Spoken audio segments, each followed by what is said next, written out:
We very bad, chat.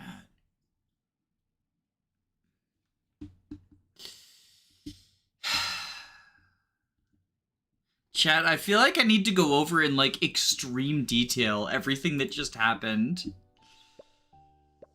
Because... oh my god. Okay, so... for anyone just tuning in, or, like, VOD watchers, this is stream number 5.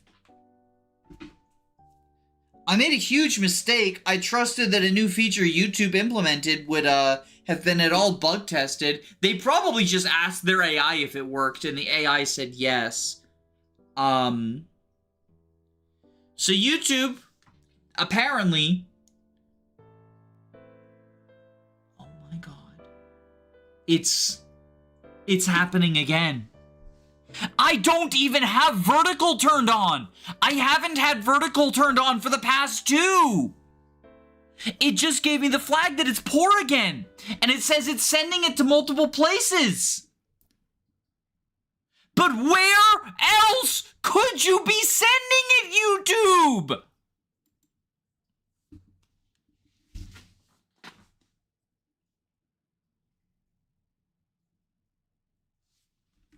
What the fuck?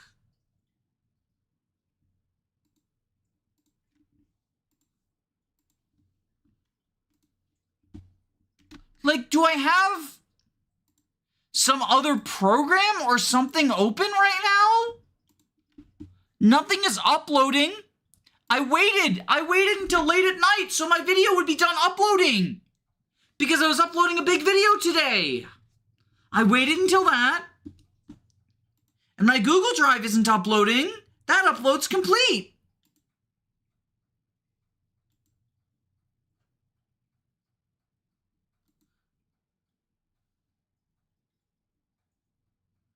So what on earth is going on?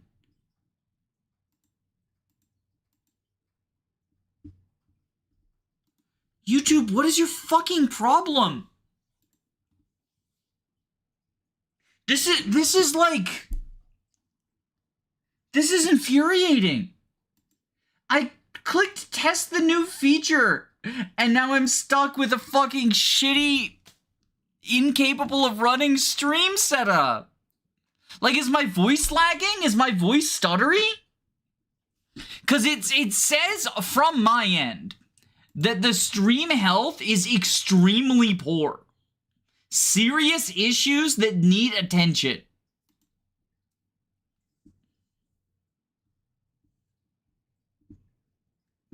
And, like, I just want to know what the fuck is going on.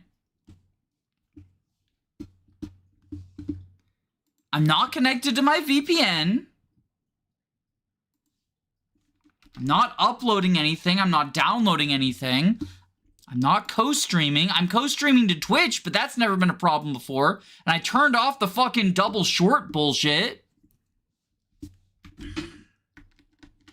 What happened?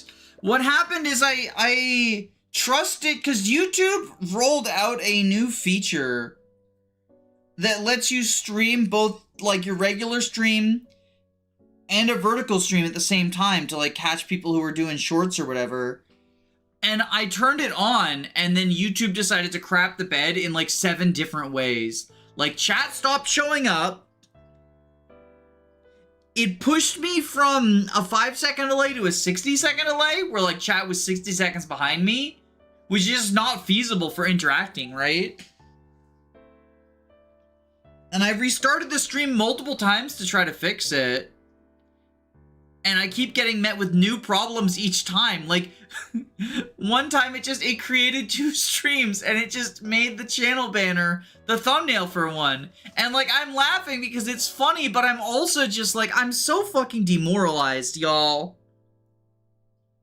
I'm so fucking demoralized at this shit.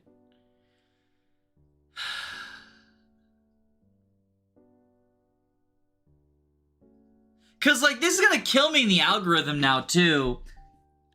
Right before the video I've spent all year working on, now I have 4 dead streams.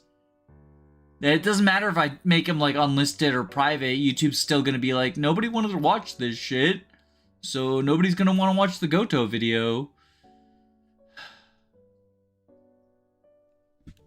I don't know.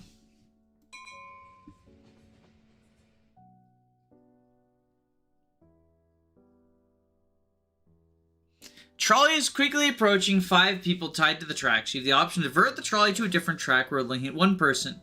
That would save 5 but make you responsible for the death of 1. What would you do?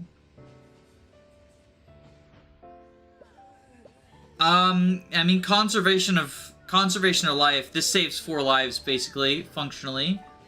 Utilitarianism. Morality serves the greater good. I got an achievement. Oh, wait. Right, I forgot to turn on... I gotta turn on Steam overlay, so chat, so you can see my achievements. So you can see how much of a cool fucking gamer I am. What does the algorithm mean? It basically determines how much a video is pushed, like how wide of an audience a video is pushed to. A trolley is approaching a healthy person tied to a hospital bed. Nearby, there are 5 patients in urgent need of organ transplants. According to your logic, the lives of 5 people are worth more than 1 life. So we will use the healthy person's organs to save 5 patients. Can you drag the 5 patients into place so that the organs fall directly into them and save their lives? What the fuck? So where do I... okay, yeah, I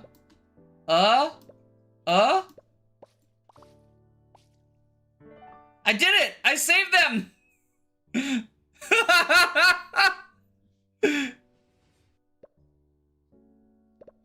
Alright, and this is what I got from killing the 5 people, from when I clicked and I didn't realize.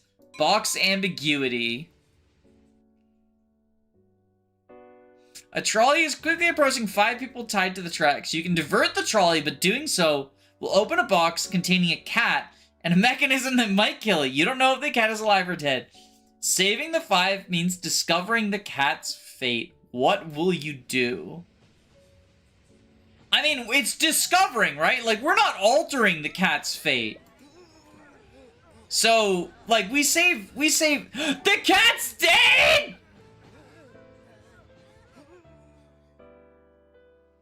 But that's not my fault. I didn't kill the cat. I just found it dead. I just found a dead cat.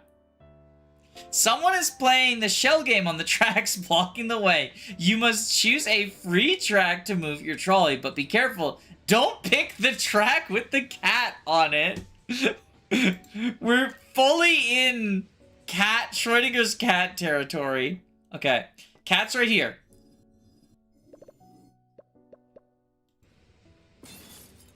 I did it. I saved the cat. You collapsed the waveform. The cat wasn't dead until you observed it. Well, that's not true. That's just what the scientists want you to believe. That's not how dead cats work.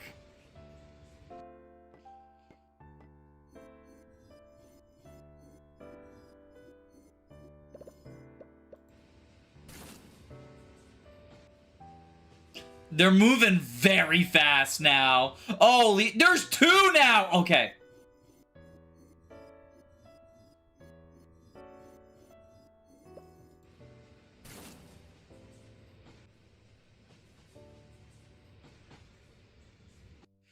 Oh, you fucker!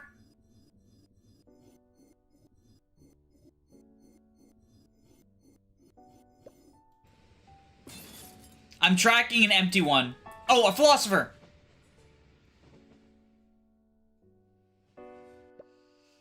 Holy shit. Mystery?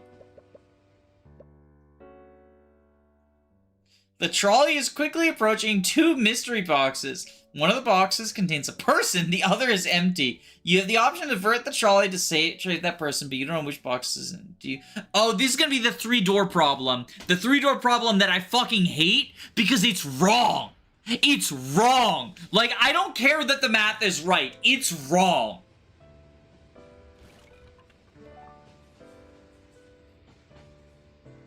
I saved the person, though. Sacrifice? Uh-oh. A trolley is quickly approaching a guy standing next to the puddle on the track. If the trolley continues on its path, it will splash water on the guy. You have the option to divert the trolley to a different track that would save the guy from getting wet, but it would cause you to get wet instead. What would you do?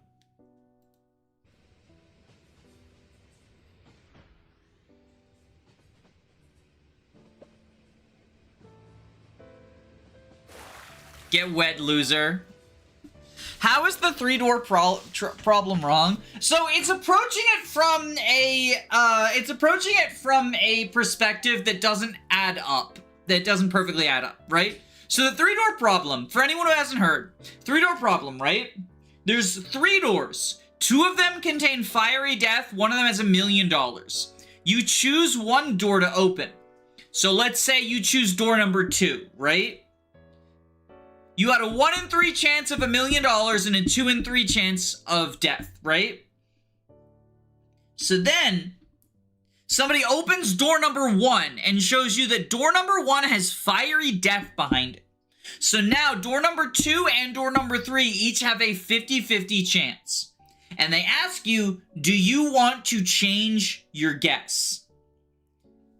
The solution to the 3-door problem is you change your guess, because changing your guess gives you a 50-50 chance. The idea is when you picked your first door, you had a 1 in 3 chance. But now you get the option to pick a door that has a 1 in 2 chance. And 1 in 2 is a better chance than 1 in 3, right? So that's the solution to the 3-door problem.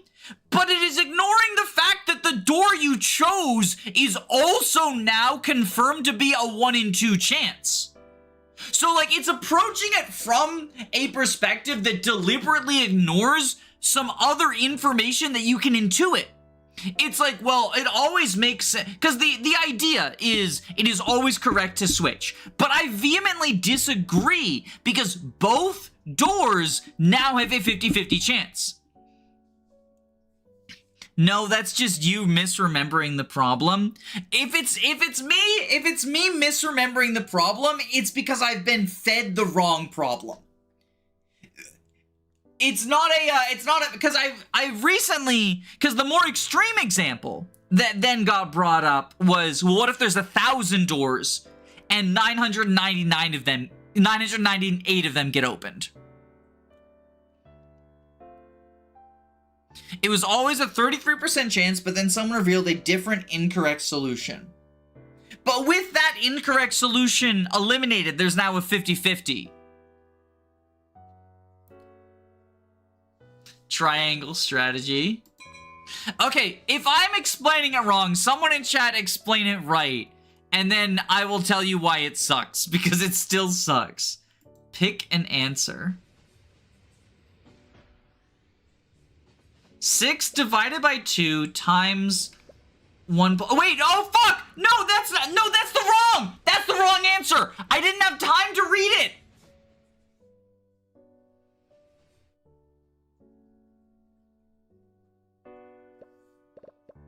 That is the incorrect answer, I'm pretty sure.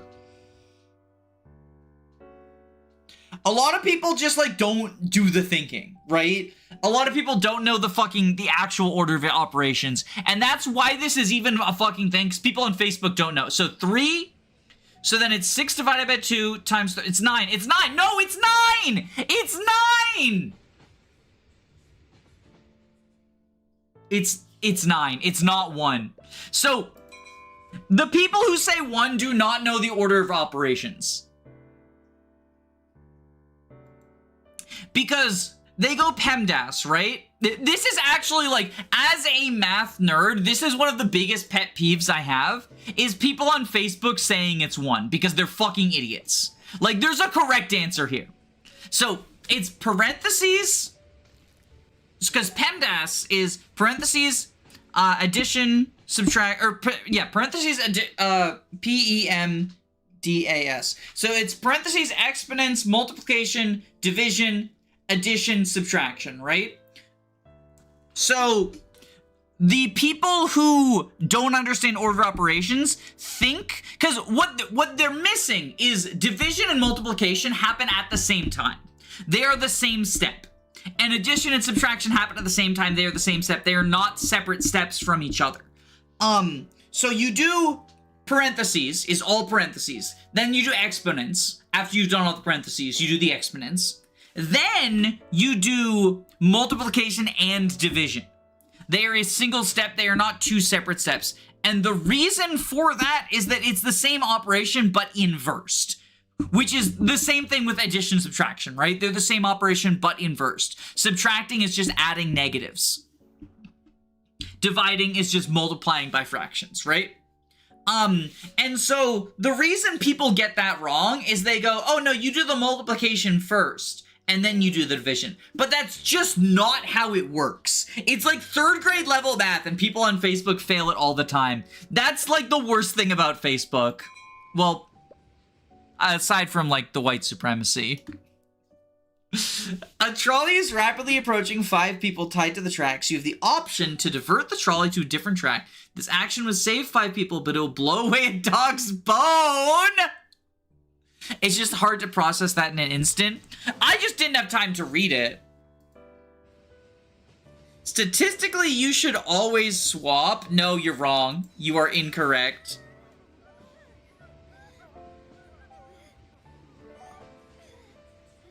Because of math shenanigans, there's a 2/3 chance that your door has nothing.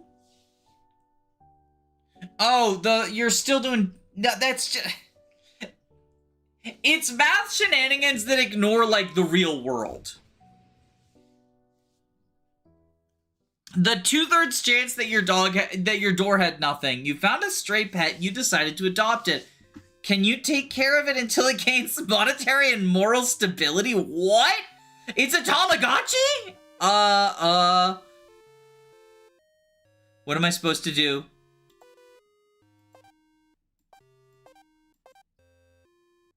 Chat. What?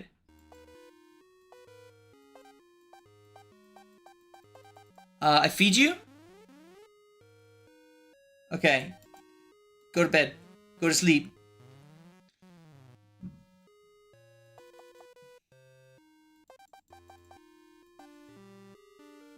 We play a game. It's Trolley Gotchi, because it's a baby trolley, I just realized.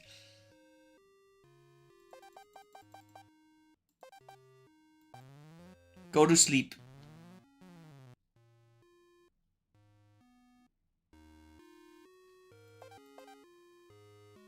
What's the time?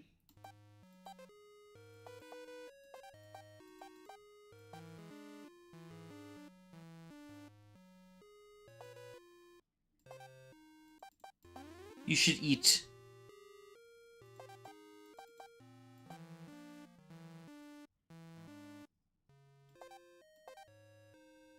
Okay, I think the wash gives it better time, maybe? It needs more playfulness.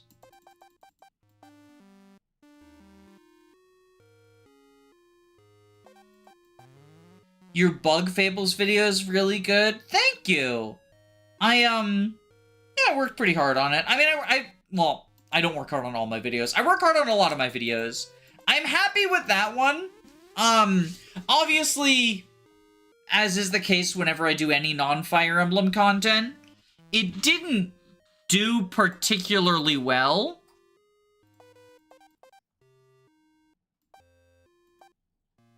What's the... Is that a briefcase?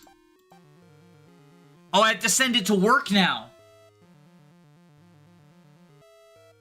Oh my god, the trolley is killing people!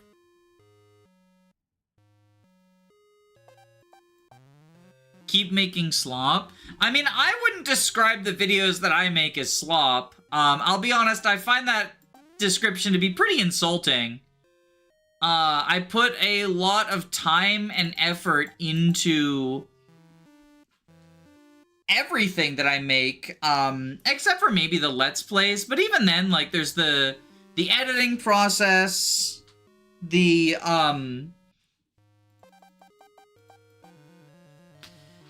The editing process, the amount of time, like, playing and doing live commentary and sort of, like, filling airtime, which is so draining. Like, I know there's the whole, like, oh, but you get to play video games for work, which, like, it is definitely easier than being at Walmart or whatever, right? But it takes a lot of, like, mental energy to sort of maintain filling that dead air and stuff, right? I also think, and this isn't going to apply to every video that I make, but I think a lot of the videos that I make, I try to approach from a perspective that I want to add something beyond just, like, the, you know, Wikipedia recap aspect of things, which, it can sometimes feel like with sort of, like, the history of Archetype or whatever. Hassan said this and they put him in a pine box. I mean, Hassan is a, do we get into... Trolley is rapidly approaching. 5 people tie the tracks. You option to divert the trolley onto a different track. This action would save 5 people who would blow away at Dogsbone, leaving him sad. Oh, we just did this one. We should kill the people, though, instead of this time. I mean, it's rich for Hassan, whose business model involves just stealing from others, functionally unpaid labor, you know, the quote-unquote socialist who decided to capitalism harder than most corporations do. To try and claim, and to be clear, he wasn't saying that, like, streaming is work. Like, that is a take I agree with. To claim that his streaming, his, you know, watching YouTube videos that other people put time and effort into, and occasionally pausing to talk over them, is harder work than retail, than construction, than people who are, like, out there breaking their bodies just to fucking put food on the table. Like, I think that's the bad take. I mean, he has a lot of bad takes, but that is the particular bad take in question. Alright, we're doing the other mystery box, which I think kills a human. No, we didn't kill a human. We saved them. Again. I guess I'm just very lucky and good at saving people. I'm playing Fates for the first time, and I imagine the Prowler sound effect whenever Bryoma lanes a crit. That's funny. That's funny. After an exhausting shift of philosophical dilemmas, the trolley has taken a vacation. The game is not over yet. A lot of questions are left unanswered. Can you find him so we can continue? Is this just Where's Waldo? I found him. It is just Where's Waldo, but for the trolley. I found it. He's not even trying. I found him. Oh, this one actually might be a little tricky. There's a lot of trains. They're like hanging out with their ropes. Is this just a location solely devoted to setting up trolley problems? I found him.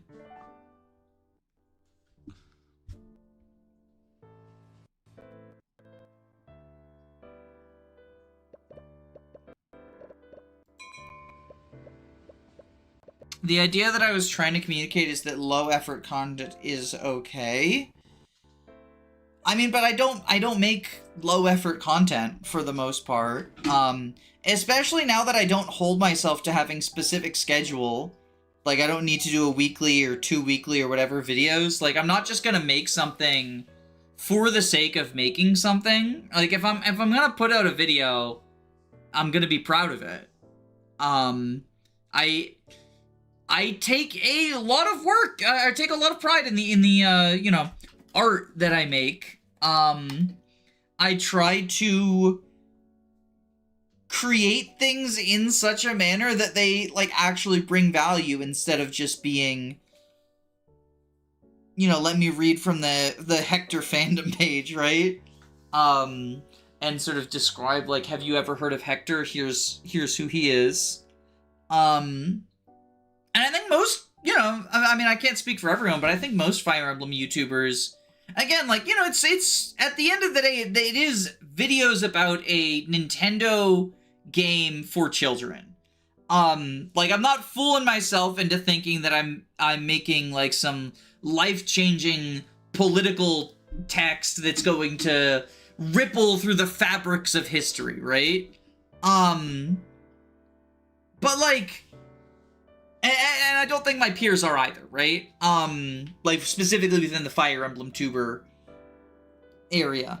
But, like, I do think that, for the most part, most of us, at least the ones that I'm, like, aware of, and sort of, like, I don't really watch Fire Emblem videos anymore, but I am, like, at least aware of, like, what other people are... I try to be aware of what other people are doing so that I don't, overlap. I don't want to step on anyone's toes if, like, oh, I just made a video about Hector, well, I'm not going to then release a video, the next day or whatever, right? But, like... I don't know. Like, I think that it can still be something that brings worth beyond just... I know a lot of people, like, just throw stuff on second monitor, and, like, I'm fine with that, right? Like, if... The Navarre video in particular, like, I am very happy with that, and the sort of elaborate shitpost that it ended up being, but it's also very second monitor. I imagine that, like, at least 3/4 of the people watching it are doing something else while it's playing, right? But, like, the Navarre post was wild. I do think that, like, for the people and I don't think everyone should watch a Fire Emblem video just, like, fully committed and watching or whatever, but I think for the people who are, like, I've put a lot of stuff in there. The Navarre situation is crazy. I've been trying to incorporate more, sort of serious or, like, other topics into it. Like, people responded well to the Nosferatu video, talking about the history of the film Nosferatu and sort of, like, the copyright stuff there. So, I wanted to try to add some, like, media stuff in with Navarre, which is why I had that whole section about, Aladdin and, Stephen Cobbler and all that stuff. I don't know. Part of it is also just, like, I think a lot of people underestimate the amount of work that goes into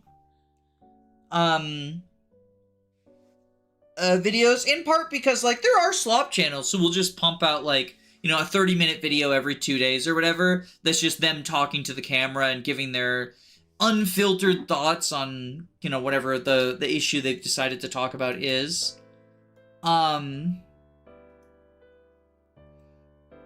But, like, I think for people who make sort of the edited content, or scripted, which, like, I don't script just because I come off very stilted reading from a script. I do make bullet points, so that I cover everything that I want to. I should script. I know that. But God, I come off so stilted and robotic, and I don't like how it makes me sound. So I just go with the bullet points.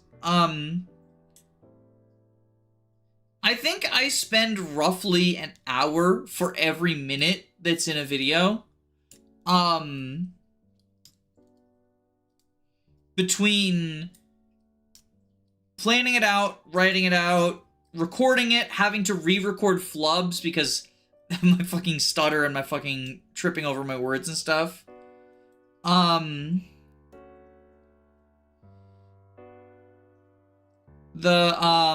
then, like, the editing process of things, and I have to do two go-throughs of editing of, first one is the visuals, then I add music afterwards, then I have to proof-watch things to make sure I didn't miss anything, and if I catch anything in the proof-watch, then it's another edit, and it's a whole fucking ordeal. And then there's thumbnails. Like I said, my wife just spent 2 hours making Goto's beard rainbow, and then she showed me how to finish it off. I did the top portion, the green and purple.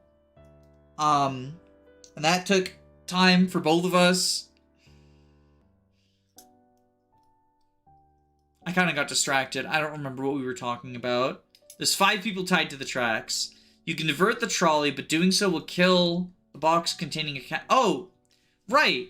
We have to kill the people this time. Because I want to get... It looks like there's branching paths. And I want to get all the branching paths. The, like, half black, half white flags seem to be, like... When you do both sides, it's full black. And it opens up the next branching path. The wet t-shirts context. A trolley is quickly approaching a puddle on the track. If the trolley continues on its path, it will splash water on the people beside the track. You have the option to save only one from being splashed. Who do you help? There's route splits. We got Aaron versus Samson moment. This is a your choices really matter moment. More than 3 houses. Save the old man. Get fucked, loser!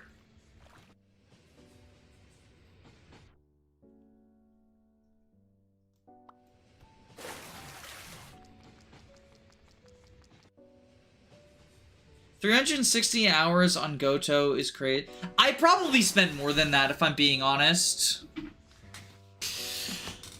The Goto video...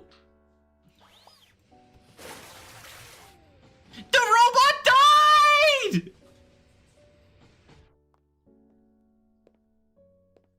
Can I save neither? No, it won't let me save neither.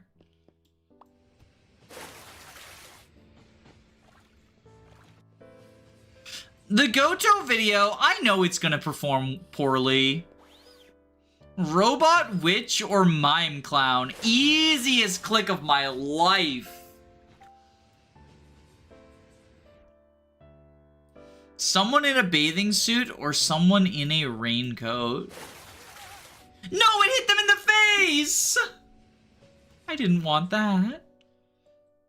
Someone wearing white pants or a white shirt? Look, you were asking for it with white pants. You're gonna, you know, shit yourself, and they're gonna be ruined. A ghost or an invisible being? Yeah, they go through you. They go through you. Someone burning or someone very thirsty? I mean, that seems... You can drink from the ground.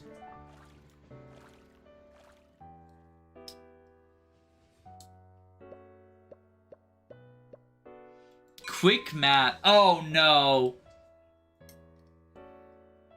I'm gonna look like I'm bad at math because I just can't read fast while also streaming. The option to divert the trolley to save that person, but the mechanism is connected to a math problem. Can you answer all the questions? You can pull the easy mode lever at any moment. No, chat, we're not doing easy mode. Alright, 8 plus 8 equals 16. Ooh, there was a card hidden back there. Okay. 7 times 8 is 64 minus 8 is 56.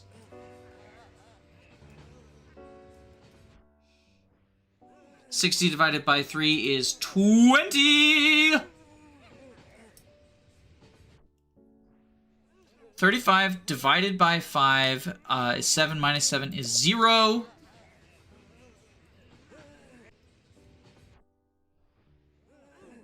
Two to the third is 8.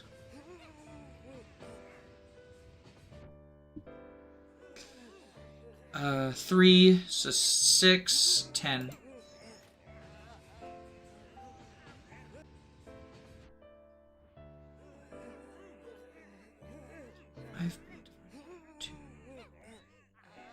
So that's 30, so that's 6.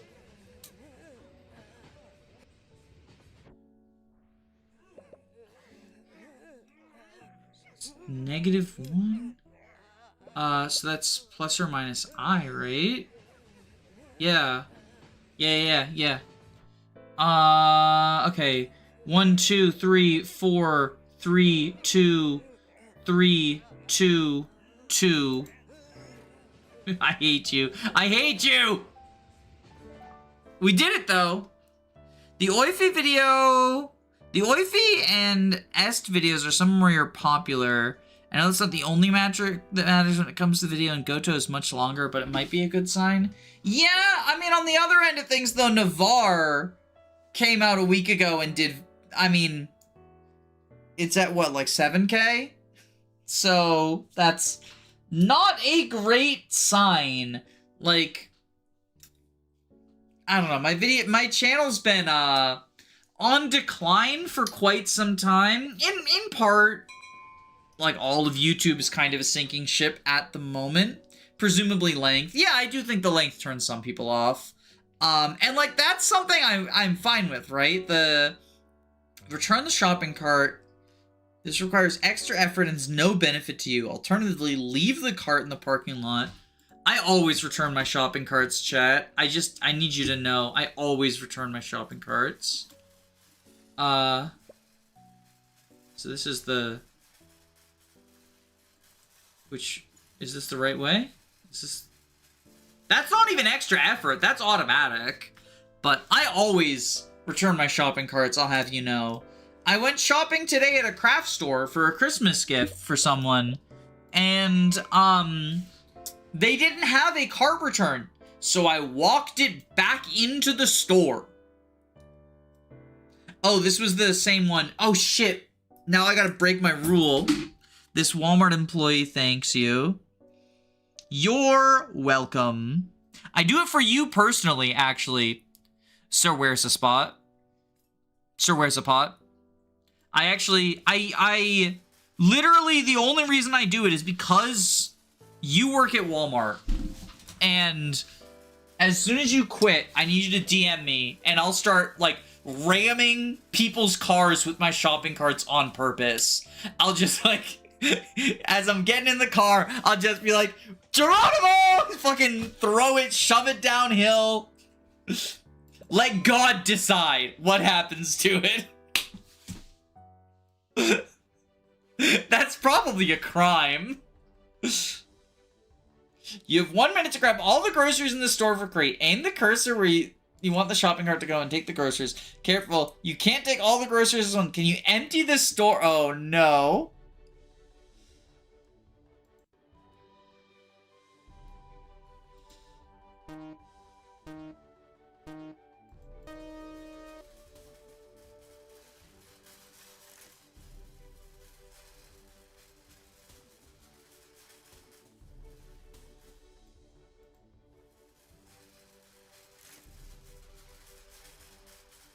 Okay, yeah, I got this bonus because I'm a good person. For now. I'll be on my evil arc eventually, though. We got 15 extra seconds for doing a full shopping cart, too. That's interesting. Life and Death is my favorite Fire Emblem skill. See, that's the clickbait game, though. It's because it works both ways. I named it Life and Death because it works in the sense of, like, okay, this is the trolley problem, making life and death choices, right? But it also works in the sense that it's a Fire Emblem skill. And my audience is Fire Emblem brain-rotted.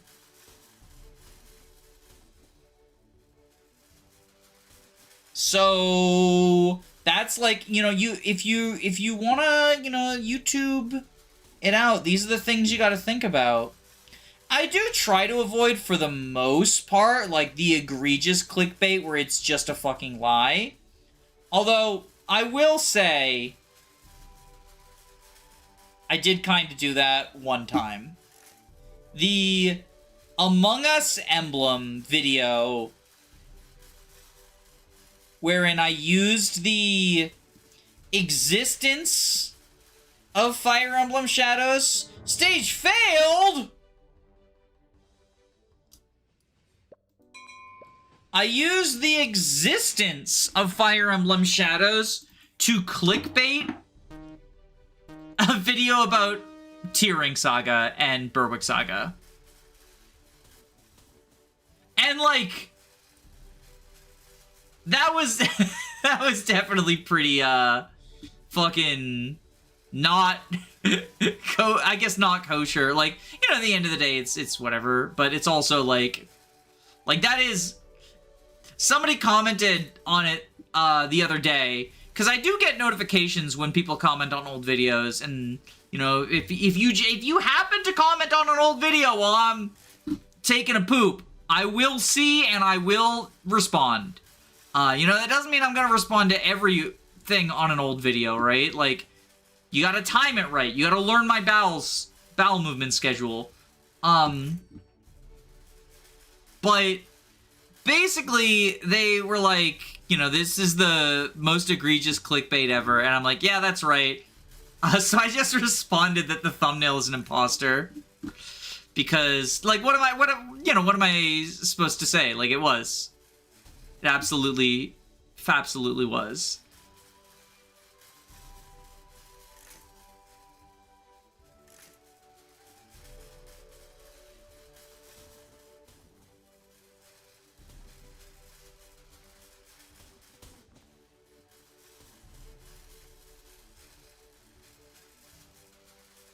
Oh my god, no! Oh, that lost me the game. That lost me the stage.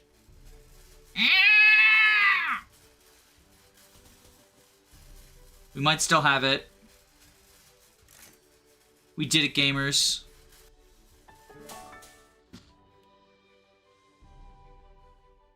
Clickbait is ethical when it's funny. I do think it was funny, but it's also like I'm also not gonna blame someone for getting mad about it, right? Like, I think it was funny, but I'm also, like, from a biased perspective, right? Like, cause I know what it is. I'm not gonna get fooled. The bowel movement meta. Hey, Danny. It's been a long time since you streamed. This is perfect timing. I just finished my workout. How have you been? I've been sick, and I've been working on the Goto video. Which is coming out tomorrow. I wanted to make sure it would be out on Friday, because that's the best day for me algorithmically. I really want this video to succeed. I don't think it's going to.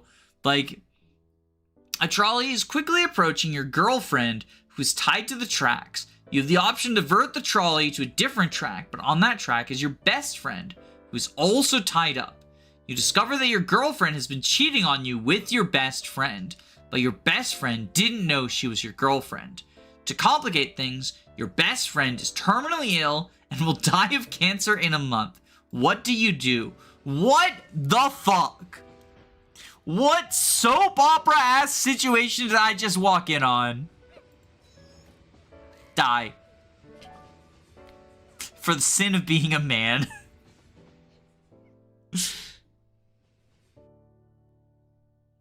I'm gonna go to watch the video.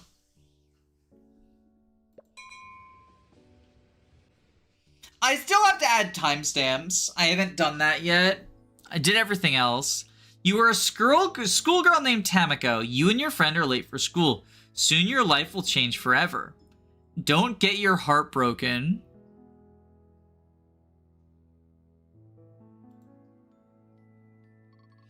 Tamako is lying down on her bed, blissfully unaware of the life-changing day she's about to have. The sun is shining. We got Super Shooter here. The sun is shining and a nice breeze goes through her window. Great weather for the first day of school. Suddenly, an incessant beeping goes on and Tamako is half asleep. Beep, beep, beep, beep, beep, beep, beep, beep, beep. Beep, beep, beep, beep, beep, beep, beep, beep, beep. Beep, beep, beep, beep, beep, beep, beep, beep, beep. It's the smoke alarm. I'm gonna die, aren't I? The chilly weather keeps Tamako trapped between their sheets. Her bed feels like a soft bank of clouds shifting slowly in the breeze. The sound of the alarm is a lullaby sound. Oh no, she'll miss her first day of class and all the surprises in store for her. Lazy ending. I got the lazy ending. No, there's no progression tied to the lazy ending. Lazy ass, get up. BRB, I'm sending a comment on every hour of the day to triangulate your bowel movements. That's the dedication I'm talking about. That's why you're a Patreon. Because you get that dedication to the bowel movement meta. Oh, Cynthia's here. Cynthia, I have beef with you. I have beef with you. Not really. But it's funnier to open that way. I have beef with you because I was supposed to be working on the Goto video, and I fell behind, in part because of getting sick. Like, that much is true. But also because you paid $5 for me to play Marvel Midnight Suns for like 30 minutes, and then I got addicted. And I've sunk like probably 10 to 15 hours of my life into that game now. And it's your fault that I'm not productive and I don't make good use of my time because of you.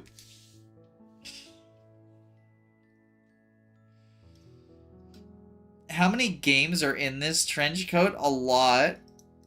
Not gonna lie, I thought it was gonna be more hours. I mean, it's been like a week, and I've been working really hard on it. It might be more hours. I can check the playtime later and get back to you.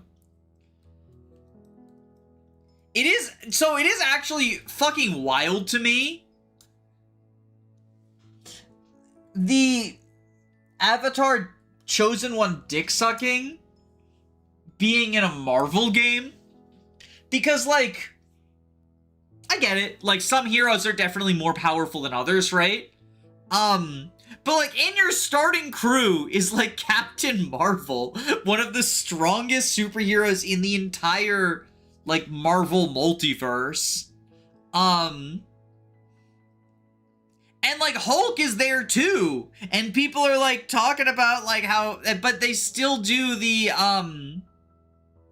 They still do the Three Houses style, like, because you're the hunter, and they gotta do, like, the Three Houses style dick sucking. It's also very, like, in addition to the Avatar worship feeling super out of place, the fact that it's just a Persona game, like, you are just in high school. And, like, so is Tony Stark. Because it's, like, the book club, the shop club, like, they have to have all these clubs. So it's like, I get that they're doing these structures because they're, like, popular, right? They're showing the Persona popularity. I think it's more aping off of Persona than, like, Three Houses. Like, Persona does also have Avatar worship, right? You see their power is directly tied to their box office and critical success. I mean, I was talking about this with my wife, how, like, everything is nowadays influenced by the MCU, even if it's not based on the MCU. Because, like, Midnight Suns is, at least in theory, based on the comics. But the comics have been influenced by the MCU, right? Like, Nick Fury is black because the most popular iteration of Nick Fury is played by Samuel L. Jackson, right? The recent shitty Avengers game had, like, the off-brand versions of all the MCU actors, because that's kind of just, like, what popular consensus of these characters are. I mean, the fact that the front and center faces are all heroes who have had, like, popular MCU movies, like Iron Man and Captain America and whatnot. Heck, Iron Man even being an A-lister is something that is only because of the success of the MCU. So, like, any Marvel property is, even if it's not directly based on the MCU, is indirectly going to be drawing from it because the MCU's, like, popularity has sort of catapulted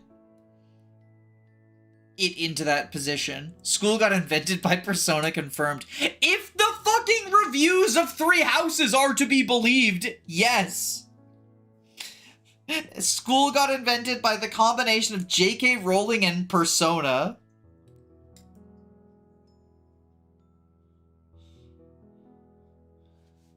Tamako slowly opens her eyes, losing the last fragments of her dream as she gains consciousness. That was a weird dream.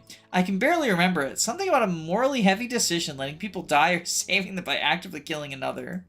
Luckily, nothing like that's gonna happen today. It's just a weird dream, and more importantly, today is the first day of school.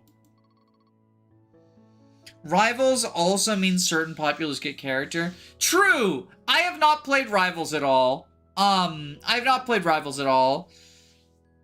But it's a hero shooter, right? And like Rivals got really popular, and I know that's also influenced things.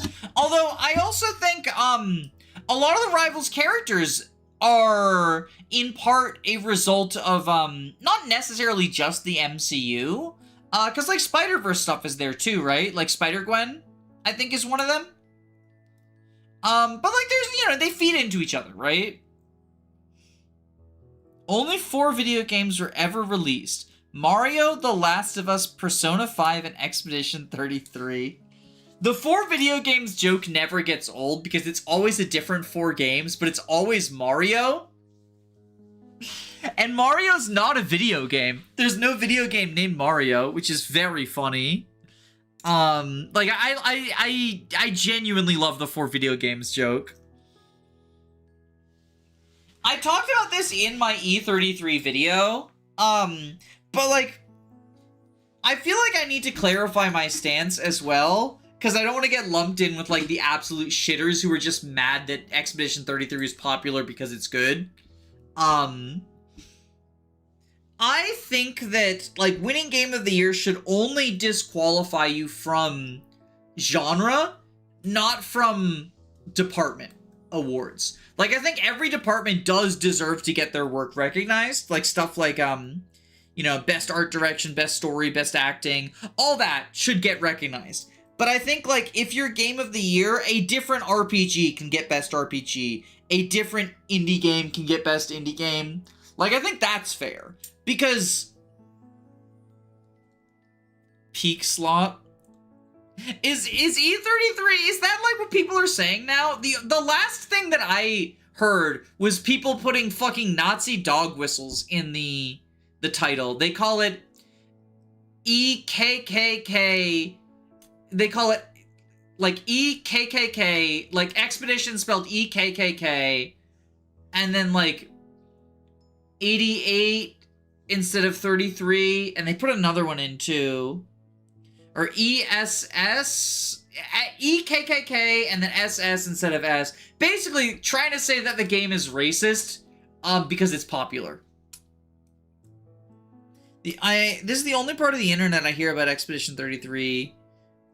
Other places it's acclaimed.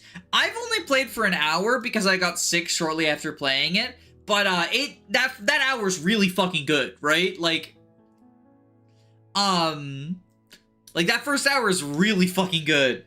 And I hate how people can just do that and get away with it.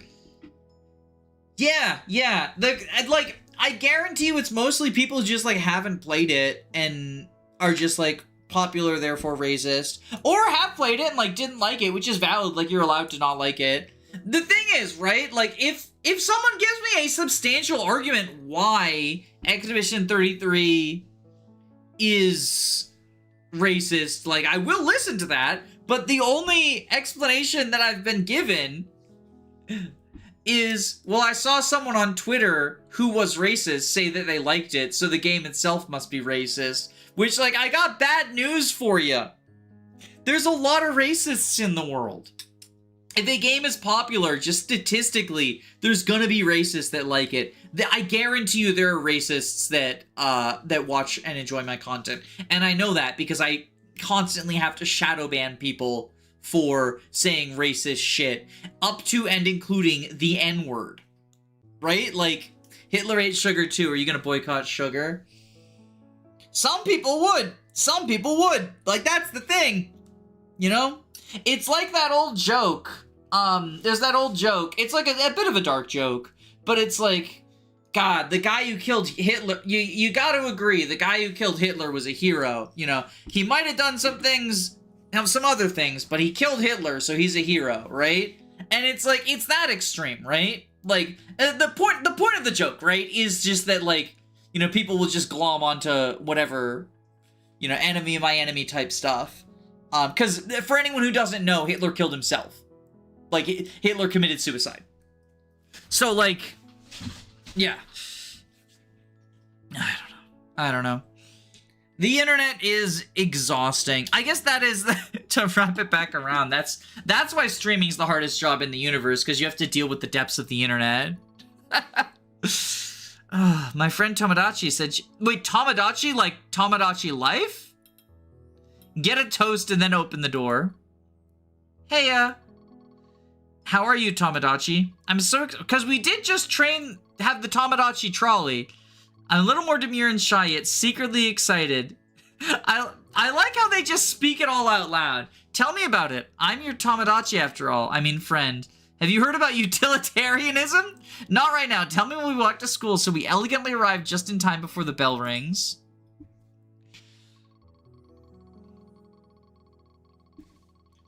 Tameko tells Tomodachi all about her dream. As she walks, a weird gut feeling makes her uneasy. She explains the nuances of picking between duonology and utilitarianism, and feels like there's something more to do, like a prophecy in the making.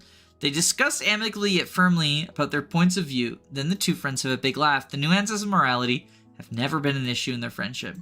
Do you think we'll meet someone interesting this year? You mean like some sort of romantic interest? I mean, you never know if a new, smart, interesting, funny, cute, yet above average boy will get into our class. I don't know. I guess I wasn't thinking about meeting someone new this school year. I get it. Most boys our age are kind of dumb.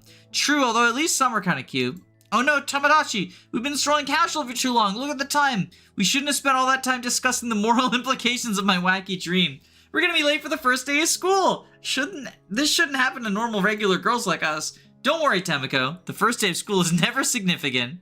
Maybe, but I don't want to be late and perceived, I'm shy.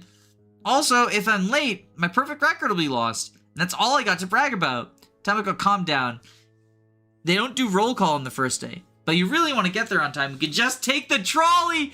Should we take the trolley? Uh-oh. Uh-oh. Tameko and Tomodachi rushed to the station and anxiously waited for the trolley to arrive. I'm getting a bit nervous for the first day of school. Despite the odds of a support character, I hope that I can meet someone cute, tall, blue eyes. You were such a textbook romantic, Tomodachi. Also, wouldn't mind if he has a lot of money. Okay, maybe not so romantic. Do you have a wish for the first day? Not really. I just want to have a good, prosperous year and learn a thing or two that will forever impact me throughout my life.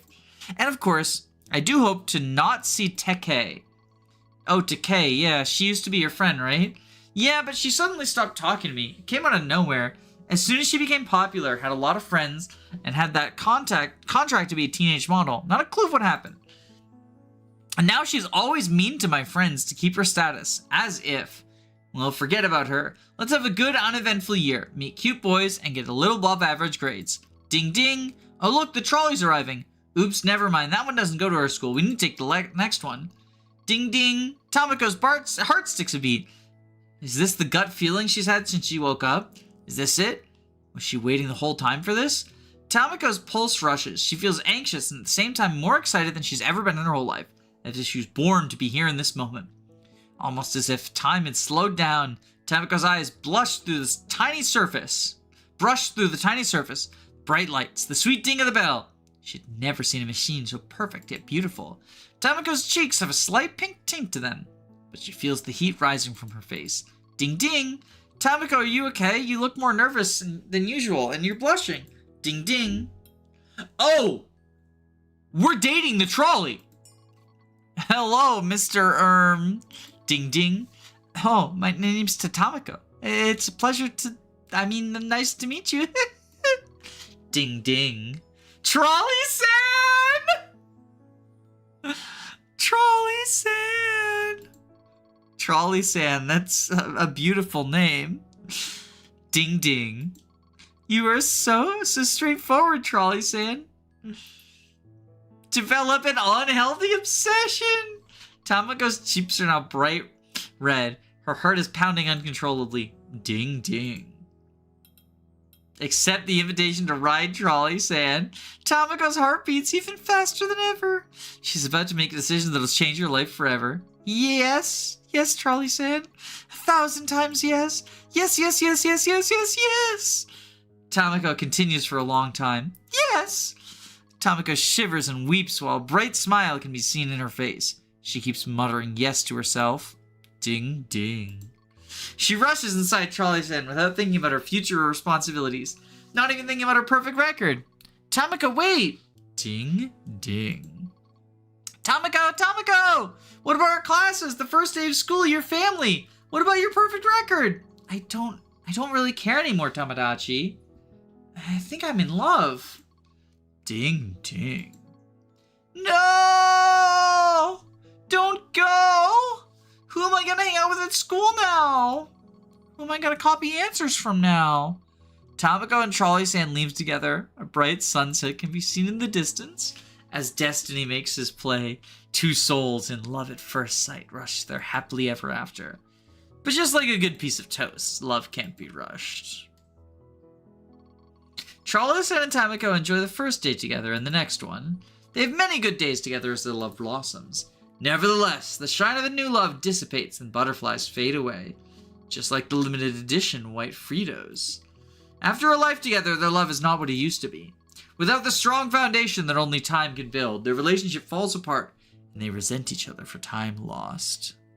Sorry, but girls prefer trains. It's in the Bible.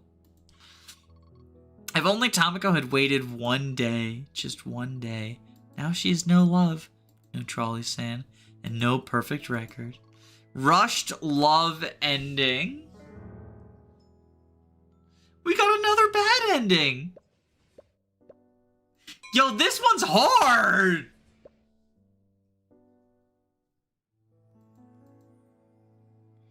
All right, let's toggle the speed.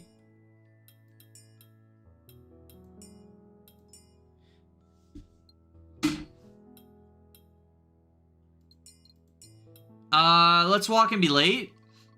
We'll just walk a little bit faster. Both friends alive at school out of breath. Despite all their efforts, the fenced doors of the school were locked shut. Tamako and Tomodachi return to their homes feeling defeated, yet not completely. Since they got to spend their time walking home, a little bit more of different philosophical dilemmas, cute boys they haven't met, and alarming dream prophecies, as all teenage girls do. Late ending. Do we need to read all of this again? I'm skipping the parts we already read. Ooh, I got the late ending and that actually unlocked a new episode. A person is quickly approaching 5 trolleys on the track. You have the option to pull a lever and try to make that person run the other way. However, that wouldn't make much of a difference since the person would just hit the trolleys and fall back. What do you do?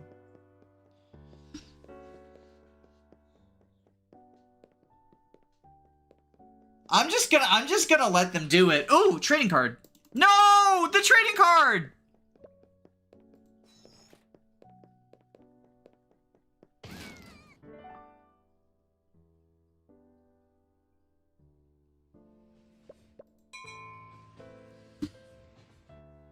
Only human.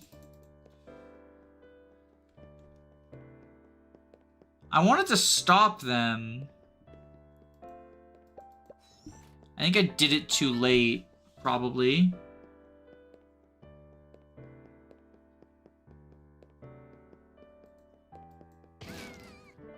No, I got the same ending. So I just don't touch it then. They are set upon their path. But the future is not set in stone, Shulk. We can change our destiny by not pulling the lever.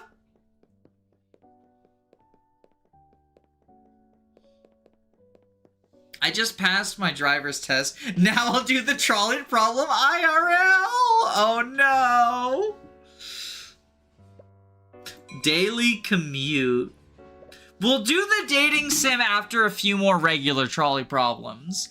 Trolley is quickly approaching the station. There are 5 people who are late to their jobs inside the trolley, and 5 people tied to the tracks. You can divert the trolley to a different track where it wouldn't hit anyone. That would save the 5, but it would make the people in the trolley really late, and they might lose their livelihoods. Yo, that's on the bosses. That's not on me.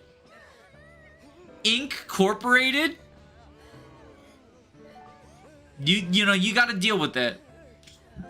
Rip to the livelihoods. We have date everything at home. Yeah, I've thought about maybe streaming that for Valentine's Day in next year. Since we have branching paths, I'm also gonna murder them. The completionist, the 100% completionist playthrough of the trolley problem involves mass fucking murder.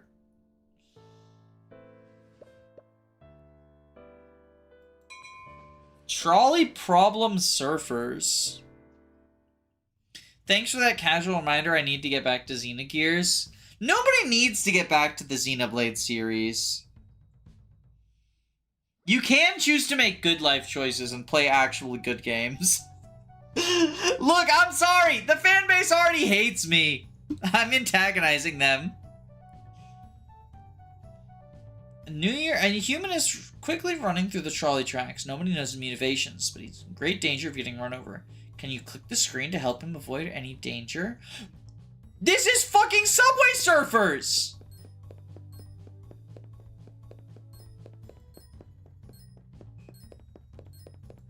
I can't believe this game stole Subway Surfers from the Avatar: The Last Airbender video game.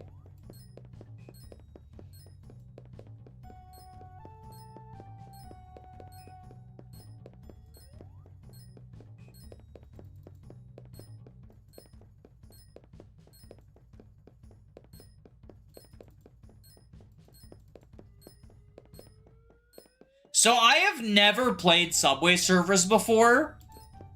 I think I'm just a natural pro gamer. I have played Temple Run.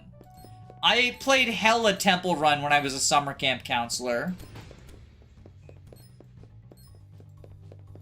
So, like, I have some amount of experience with the, like, mobile infinite runner clicker. But, like, Subway Surfers, I feel like is slightly different because of the multiple lanes. As opposed to Temple Run, like, you make turns, you make jumps. What was that ding-ding? Why did I get ding-dinged? Who ding-dinged me? Did I hit a cone or something that I didn't know? Anyway, the only good mobile game ever to exist is Cut the Rope. And that is an objective fact. It is not my opinion. It is a fact. And if you disagree, I'm kicking you out of the Mickey Mouse Playhouse. Oh, there's like some cracked tracks. I tripped on cracked tracks. See, if I'd ever played Subway Surfers before, if I was like a Subway Surfers pro, oh, they need me to have $100? But I did it. Hi, Mom. Or, wait, no, is this... No!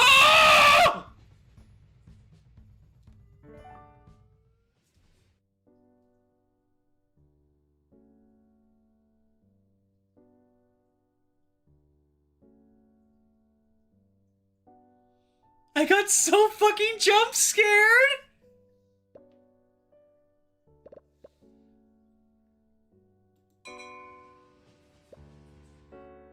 That was a Pepsi Man ending? Is that a thing? I know Pepsi Man is a thing. Does Pepsi Man get fucking hit by a train?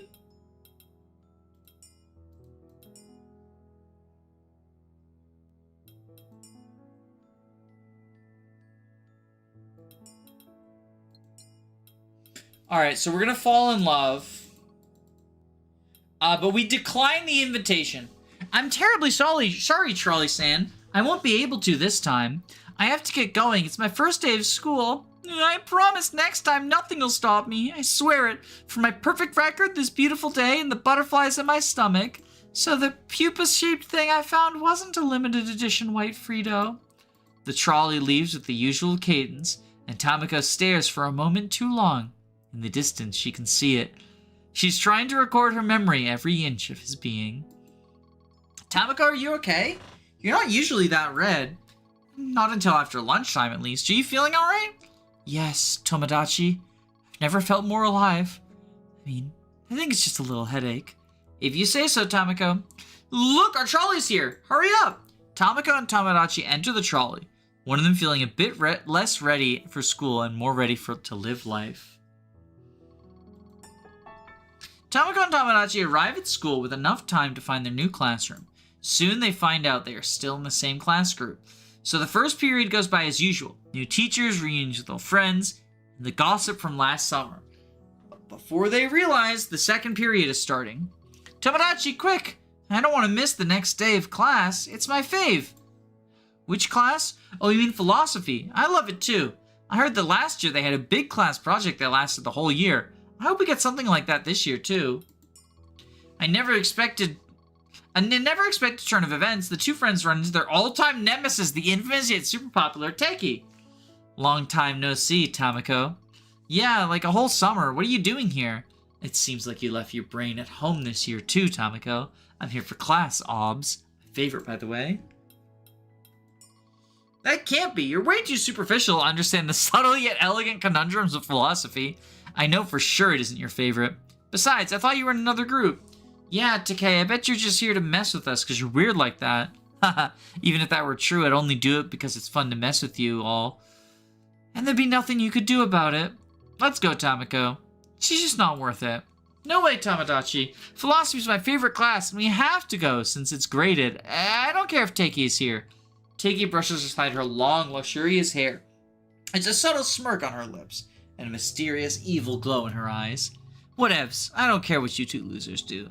My sources tell me that the teacher won't pick today for the special school project. Besides, everyone knows only losers show up for the first day of class. See you, losers. Why don't you just leave? None of us want you here either.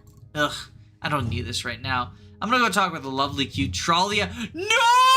Trolley-san! Here we go! Under $50 Lego set recommendation. Shinthia, thank you for the $2 donation. Under $50 Lego set recommendation. I did just get my wife a Lego set, but it was not under $50. I got her Jaws, which was I think I got a damn good Christmas gift or holiday gift or late birthday gift or whatever. Donate $50 and she'll tell you. Yeah, the secret sauce is the best Lego set is me. The best Lego set is me. We dating a trolley. We are dating a trolley. There were a lot of Lego sets at the store I was at, but like the under $50 ones were mostly like ages 3 and up, so they were not great because they're like little baby kid properties. There was also like a lot of Disney and Marvel stuff, which depending on your opinion of those properties might or may not be good. You know, they're very contentious properties. I would buy the Danny DeHoyle Lego set. You just need to make lesbian Lena. Of course, you two wouldn't know what it's like. We are so above you two. Wait, is she talking about Trolley-san? Find a train track to get tied to, Takei. Takei walks away before the teacher arrives, laughing loudly enough for them to hear it. Worried that Takei might be trying to win Trolley-san's heart? Both girls go to their seats. The philosophy teacher explains there'll be a new class project this year, and tomorrow's lesson will include an election to decide who will lead it. Tamako and Tomodachi look at each other worried. The class goes by, and the school day ends. Tamako walks behind Tomodachi as they leave the school premises. I have to go, Tamako. My dad insisted on picking me up today. See you tomorrow. Goodbye, Tomodachi. Goodbye, Tamako. Tomodachi rushes to the entrance, leaving Tamako with her complicated feelings. She slowly walks to her house. Her heart aches with excitement. Angels. Blah. $50 is hard. Yeah, Lego is so expensive. I mean, like, this isn't Lego, but you could get it. You could get some damn good puzzles for under $50. And like, it's not quite the same, but it's kind of like 2D Lego putting a puzzle together. And puzzles are fun.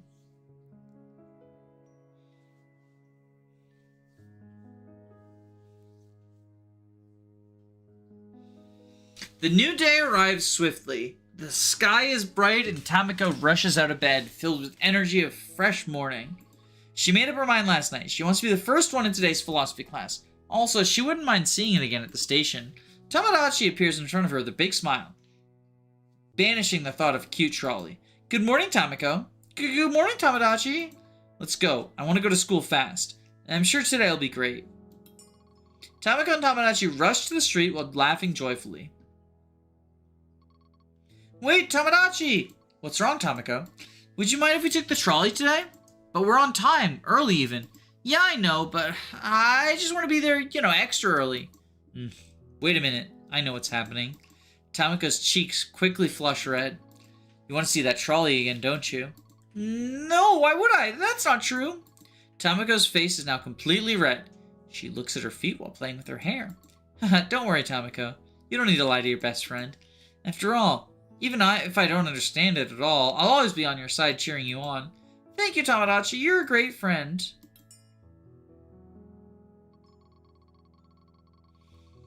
Tomodachi and Tamako reach the station while chatting cheerfully. Tamako looks around to see if she can find Trolley-san. Sadly, the handsome trolley had just departed. No, we didn't get here in time! I'm so sorry, Tamako. I shouldn't have stopped at the restaurant to eat 3-pound steak.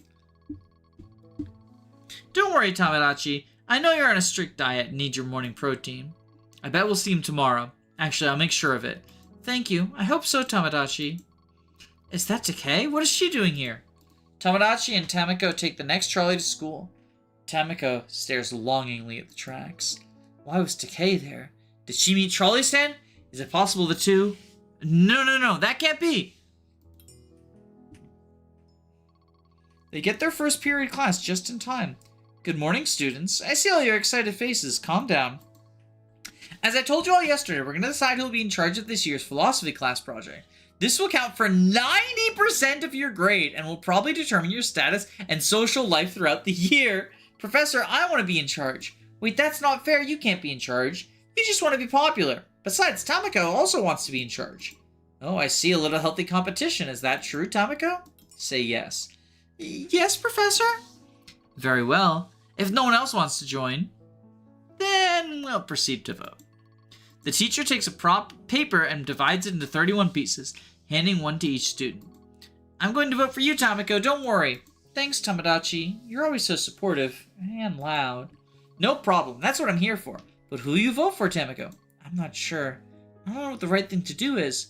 Would it be too presumptuous to vote for myself? But on the other hand, I don't want Takei to be in charge.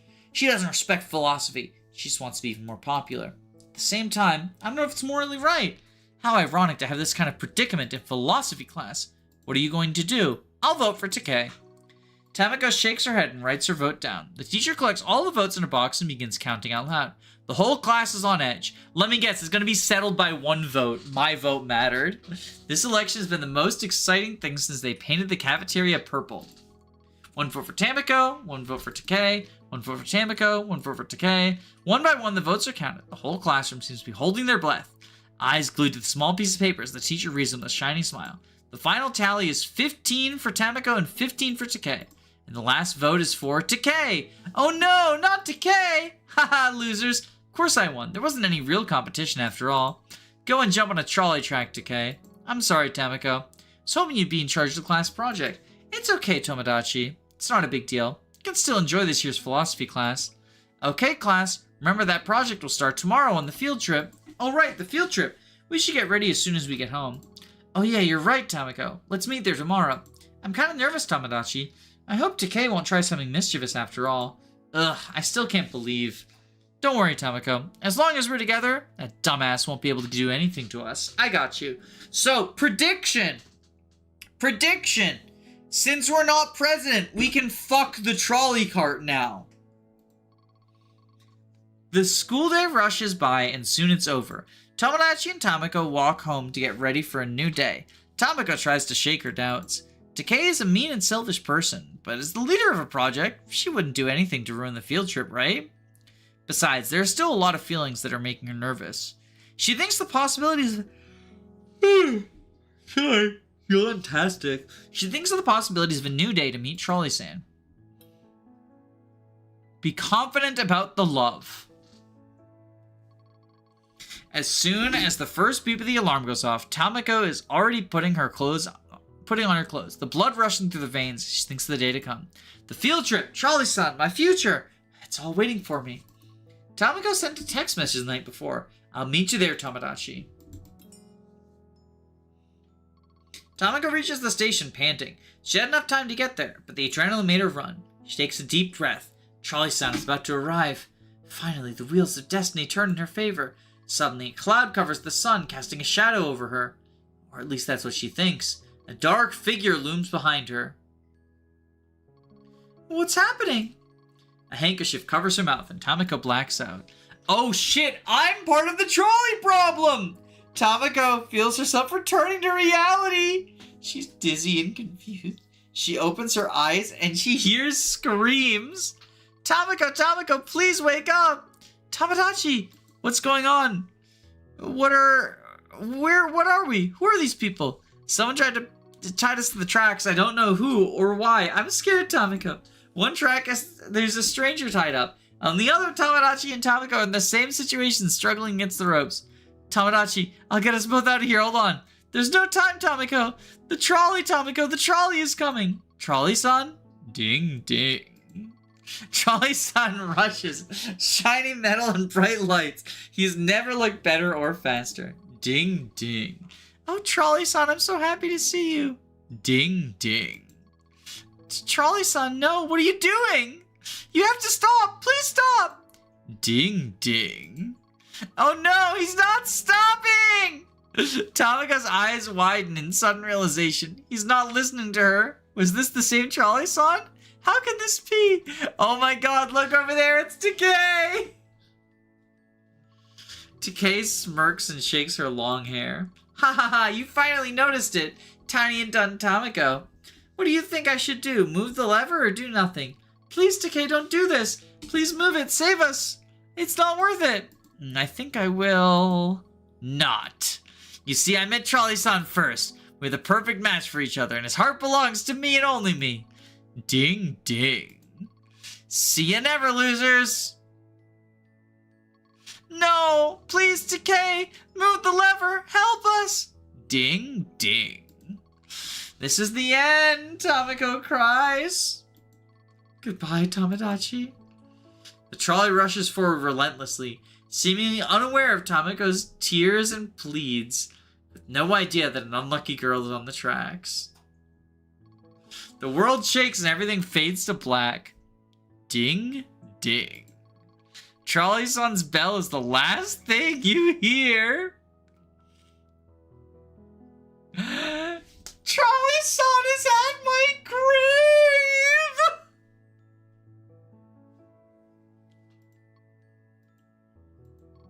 Bad ending? Shouldn't have voted against myself. I voted against my own self-interest. Oh, but I did get... Oh, no, that's total drama. Wait.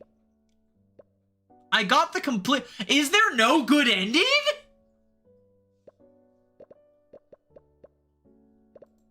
Is there no good ending? Ding, ding.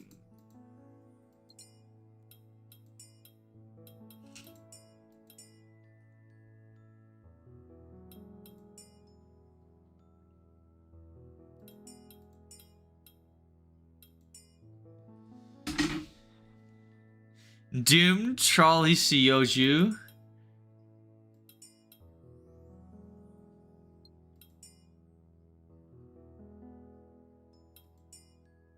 I don't imagine falling in love with a trolley can ever end up with a good ending. I can't believe you would be so close-minded like that. Tamako shakes her head and writes her vote down. The teacher collects the votes. The whole class is on edge. The election is the most exciting since they kept... Okay, so one vote, one vote, one vote, one vote. The last vote is Tamako! Congratulations, Tamako, you won! I knew it! Thanks, Tomodachi, I'll do my best. Ugh, this is nothing. Just a stupid class after all. You're just a loser, Tamako. I did this just to pass time. I don't need this. I met Beauty and a year-long modeling contract. Takei's face turns red as she storms out of the class. Go jump on a trolley track, Takei. Okay, class, remember, the project will start tomorrow. I'm nervous. So we're jealous.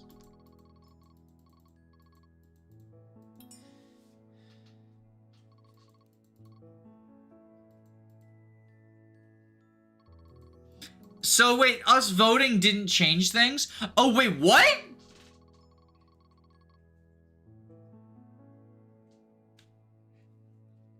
We got kidnapped into being the lever puller now? Tamako feels herself returning to reality. She is dizzy and confused. She opens her eyes and hears screams. Tamako, please wake up! Tomodachi! What's going on? Where are we? Who are these people? Someone tied us to the tracks. I don't know who or why. I'm scared. On one track lies Tomodachi next to 4 people. On the other track, Takei is in the same situation, struggling for her life. Tomodachi, I'll get you out of there. Hold on. Don't you dare, Tamako. What about me? Are you going to become a murderer? There's no time, Tamako. The trolley. Trolley is coming. Trolley-san? Ding, ding. Trolley-san rushes towards them, shiny metal and bright lights. He has never looked better or faster. Ding, ding. No way. How can this be? What should I do, Tomodachi? The lever, Tamako. Use the lever. Please hurry. Ding, ding. Hurry! Oh god, what should I do? Actively kill Takei. I will save you, Tomodachi. Ding, ding. Tamako moves the lever. Her hands are sweaty, but she has a firm grasp. Trolley-san quickly changes tracks and is towards Takei. Ding, ding. I hate you, Tamako. I hate you. Curse you for this. I'll never forgive you. Ding, ding. No, please, Trolley-san. Trolley-san runs over to Kay. Her blood and guts are everywhere. Tamako saved her friend and 4 other people, but at what cost? Something feels off inside of her. Her hand still holding on the lever. Tamako's determination fades. She feels nauseous. Was the sacrifice of one person really worth these 5 lives? Tomodachi, are you okay? Please tell me you're okay. I'm okay, Tamako. Thank you, Tamako. Untie me and let's get out of here. Ding, ding. It looks like someone wants to talk to you, Tamako. Ding, ding. I don't know, Trolley-san. This day has been so full of emotions. And you're covered in blood. Ding, ding. Yeah, I guess you're right, Trolley-san. I didn't think of it that way. Ding, ding. Thank you for such wise words. Ding, ding.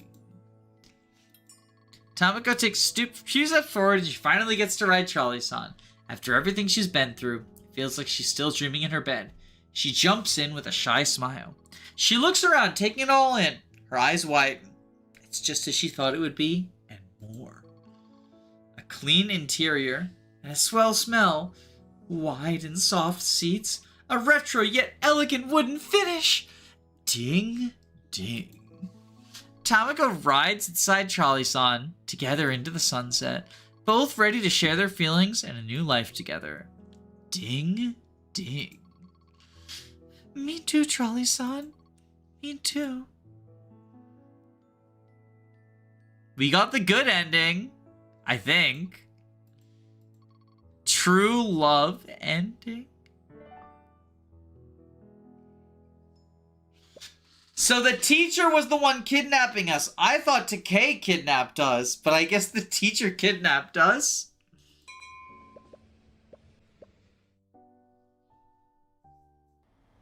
Modern life has become too fast-paced. People barely have time for their own ethical dilemmas. Can you pick up 8 passengers and help them solve their philosophical problems before time runs out? It's just Crazy Taxi. Yay!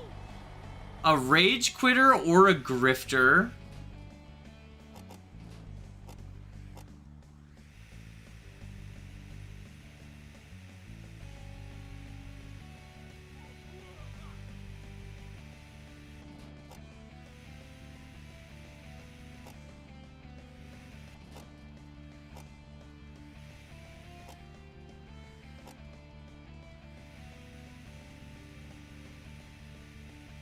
This doesn't control great.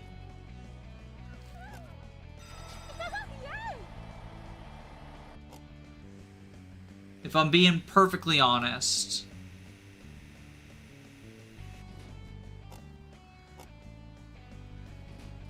I'm also trying to get that. Lady with big breasts or a lady with an abundant posterior? Chat, tits or ass? I need to know. Tits or ass?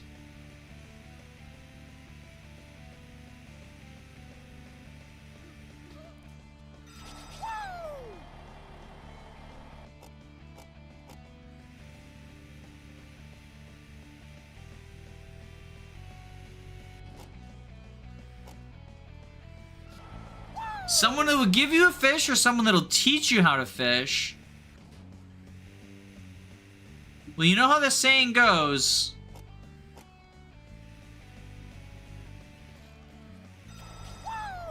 Teach a man to fish, and you feed him for a day. Or give a man a fish, you feed him for a day. Teach a man to fish, and he'll say he already knew how to do that. You probably should have asked if he knew how to fish first. He already knew how to fish. And you just came off as a patronizing asshole.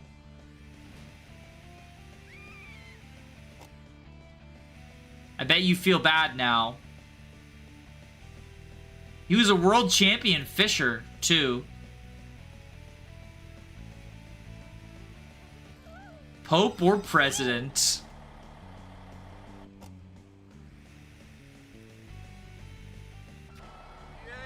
A really smart guy or two that are kind of dumb? This is the first one where we'll probably be able to tell which is which. I mean, it doesn't matter. I'm running over whatever. I killed the smart guy. A person that has 10 years to live, or two that have 5 years to live.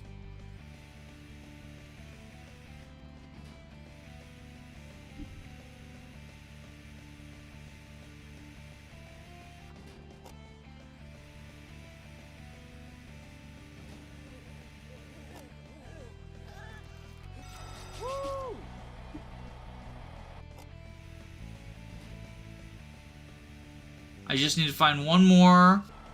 A doctor or terminally ill people? I mean, this one's kind of easy because isn't killing the doctor just killing both?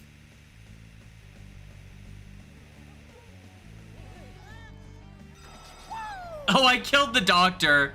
I guess we're doing a murder max %.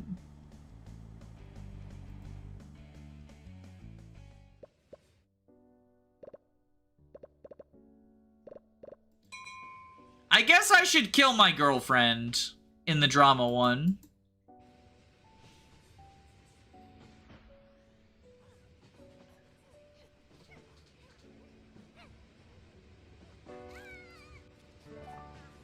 See if it unlocks anything.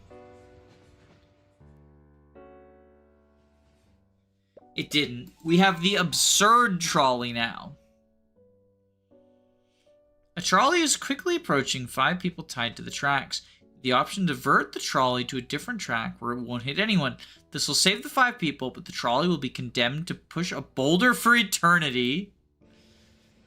One must imagine Sisyphus happy.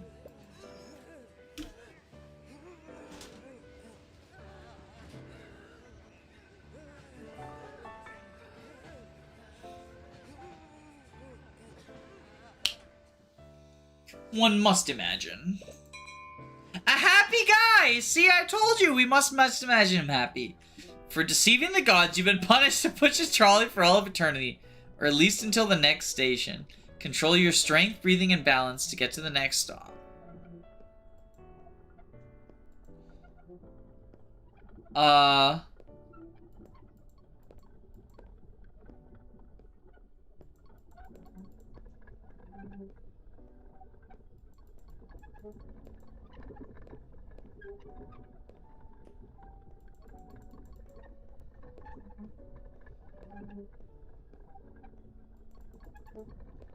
I mean, this seems pretty easy.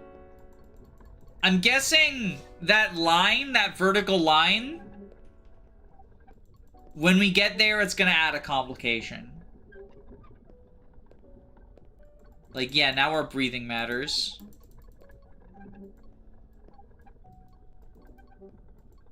Oh, okay. So now we use this to reverse it. And then balance is going to be 1.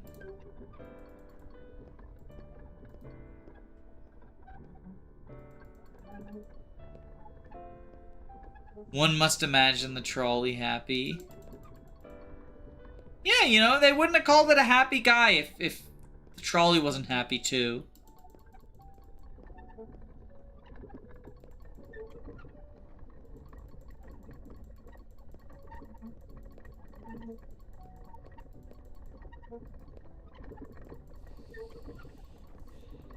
Chat, does anyone know any good, like, breathing exercises that you like doing?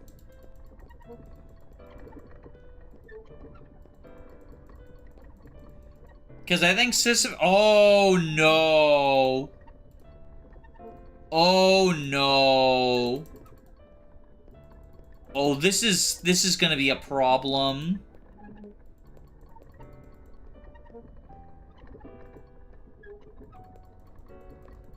And that's not even, there's gonna be another one. Because that's not even the last line. That's not even the last line. There's gonna be another one. Oh no. I got too many fucking plates to juggle right now.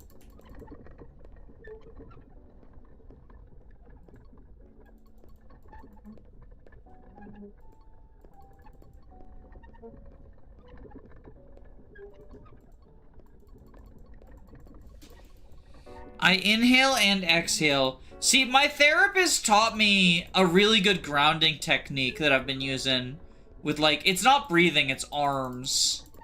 But there's, like, 6 arm positions. Well, there's only 3. But, well, so no, there's 3 on the left and there's 2 on the right, and they each advance by 1. I can't really explain it in words. Like, I would have to show, and I'm not doing that shit because I'm not revealing my face on YouTube. It's just not happening. Oh god, this is so much. Use this crazy... Oh, there's pop-ups now?!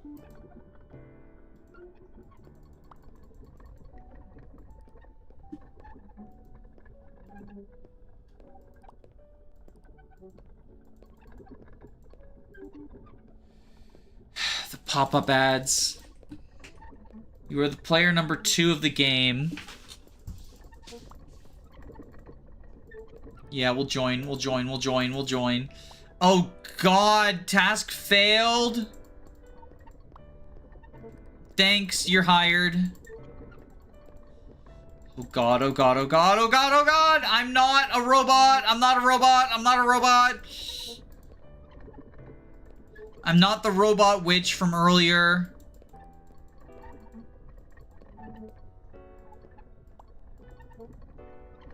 Thousands are ready to reject you. Yo, dating apps in a nutshell.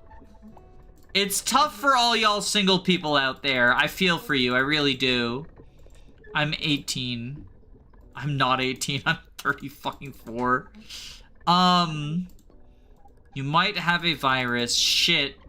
It better not be the... There's a quiz!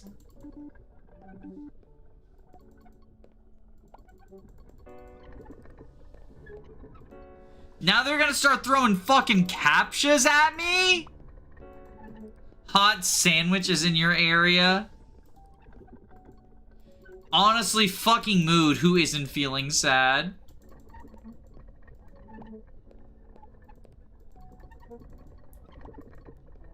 I'm almost there. I'm almost fucking there. I don't want to be friends with you, Mr. Boss Man.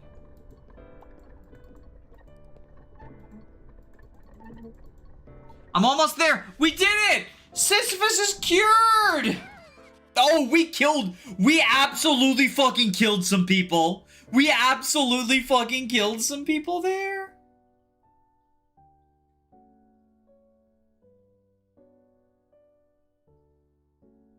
I thought you were 35. Wait, am I?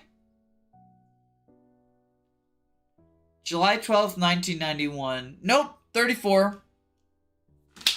I might have said 35 on a previous occasion. That it is possible that I made math wrong and bad. Trolley is quickly approaching 5 people tied to the tracks. You have the option to divert the trolley to a different track where it won't hit anyone. That'll save 5, but trigger a mechanism. Post a very controversial message on your social media profile. How controversial we talking?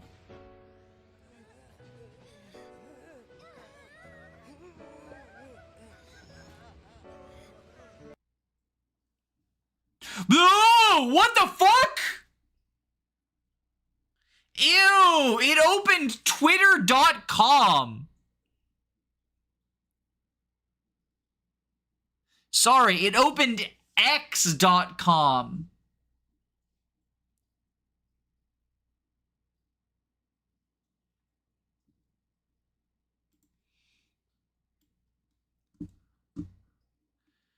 Okay, so I don't have an X account, but I can actually see what it was trying to post. Wait, chat, I can add this to the overlay. Give me a second. I can show you. So I don't have a Twitter. I'm not creating one for the sake of this. Elon Musk, I mean, look, if you're watching me, you probably don't like Elon. Right? Like, but like even divorced from Elon, you know, Twitter is garbage. But like, look, I can see what it's supposed to say. So if I do this, right? We go like this. You can actually read it in here. Text equals. I don't mind that the creator I didn't like, but the show was really good. Welcome to the ouch.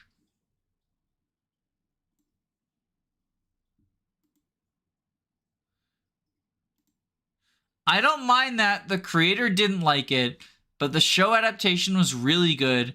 Hashtag welcome to the ouch.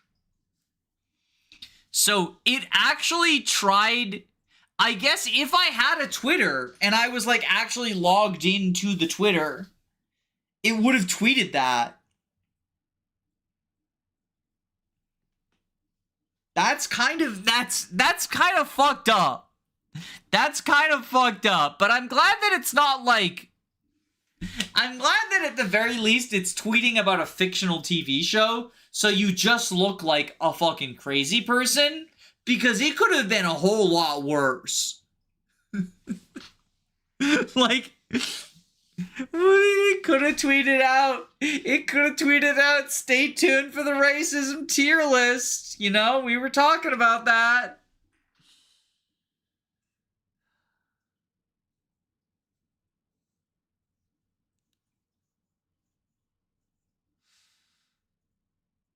Anyway. Apparently, Welcome to the Ouch is a reference to the live-action Cowboy Bebop. Okay, so you're gonna have to educate me because I know almost nothing about... I say almost nothing. I know literally nothing about Cowboy Bebop. I'm assuming... Is the live-action, like, sort of in the same level as live-action Avatar in that it's bad? I don't know anything about Cowboy Bebop. It could have tweeted something about Fire Emblem archetypes.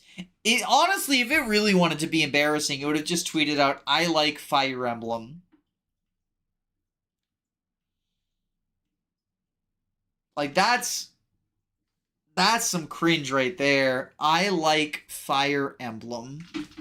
No, thank you.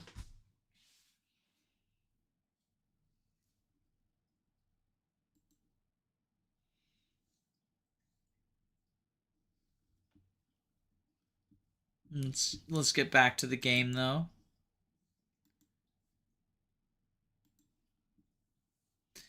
It could have said, I like Xenoblade. If it said, I like Xenoblade, I would cry. I'm trying to avoid making the kill myself joke. Because it's like you shouldn't joke about that. You're waiting for the trolley while scrolling through social media. Try to keep yourself entertained until it arrives. But don't get too bored, too stressed, or too ashamed. Make sure none of your meters at the bottom of the phone fill up. I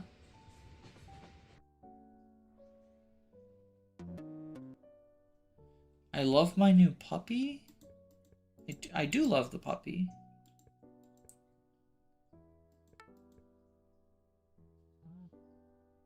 Why? I do love the puppy, though. Oh, I gotta scroll. Okay. Get a Rolex. Get into debt. Subscribe to my Only Bums. Hell yeah. Recycle that shit. This is my lovely girlfriend. Save that shit. Shitter old band Fandana. Finally catching up with some old friends. Wish me luck. Heart. This movie is bad. If you like this movie, you are a bad person. I love my 5,000 collection of little horsies. Making daddy proud. Starting a new job tomorrow. Wish me luck. Hashtag blessed. Recycle you 7 times. Goodbye, cruel world. I'll see you tomorrow. Feeling lonely? Subscribe to my Only Farts. I mean, the thing is, though, that, like, people will subscribe to that. Fart fetish is a thing. As much as I love to make... As much as I love to make fart jokes, like, I do know that by making fart jokes, some number of people are going to assume that it's a fetish thing. I just lost my job for talking to my boyfriend on speaker, sexting on the job. Why is everyone on this Twitter feed so fucking horny? Baby's forced to steal. Justice for baby. I got a hat today at the tennis match. It was easy as stealing candy from a kid. Kid was too slow! Buy my game, buy my game. The police killed my new puppy. Fuck the police. No matter if it's because of health issues, intentional weight loss is toxic. Having a girlfriend is gay. No! No! I'm mad! No! I killed myself because having a girlfriend is gay!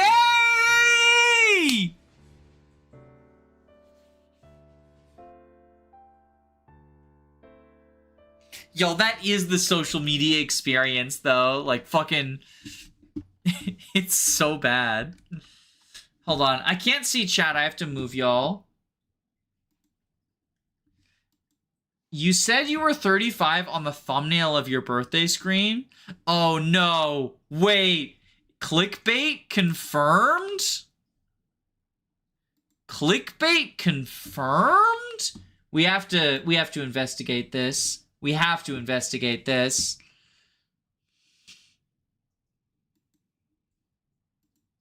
Live streams. There's all the failed.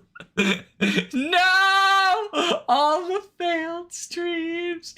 And the worst one. Yo, oh, can I fucking complain about this shit? Okay, this video got copyright claimed by the music used for the Game Awards. The Game Awards was muted the entire time. And so I filed a dispute. I was like, no, obviously, that's false. I didn't use the fucking music because the Game Awards was muted. And they manually counterclaimed it. They said, no, you did use the music in your muted stream. And then they fucking took all of the income, which, like, it's like 2 cents, right? Because YouTube does not pay well. But it's not the principle of the matter. I'm unhappy. So I trimmed it out. I used the auto trim feature, so there's just going to be a random jump cut. And sucks to suck. Alright, birthday stream. Yeah, this was October. Birthday's in July. This was October State of Play. Silk Song. That's what? September, right? 4 months ago. That's August? Wokie Kong Pronounza. Metopia. Charity Stream. 6 months ago. This is June.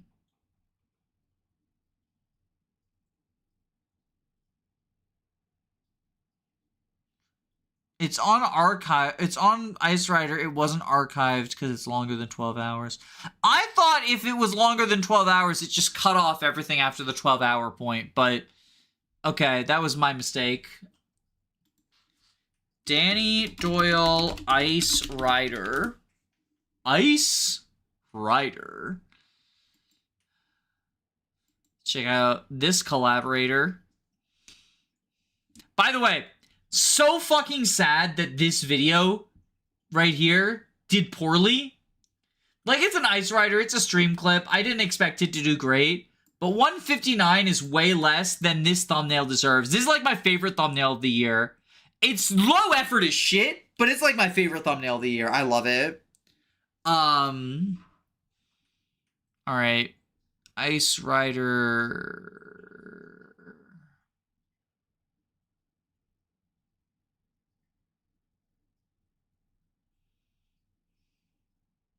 Wokie Kong Bonanza.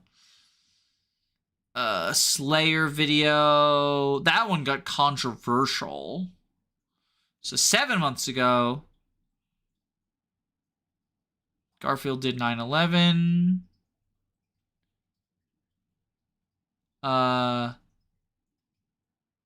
7 months ago. Did I scroll past it? I might have scrolled past it. Team GC, silly little guys. July 12th, or July 4th.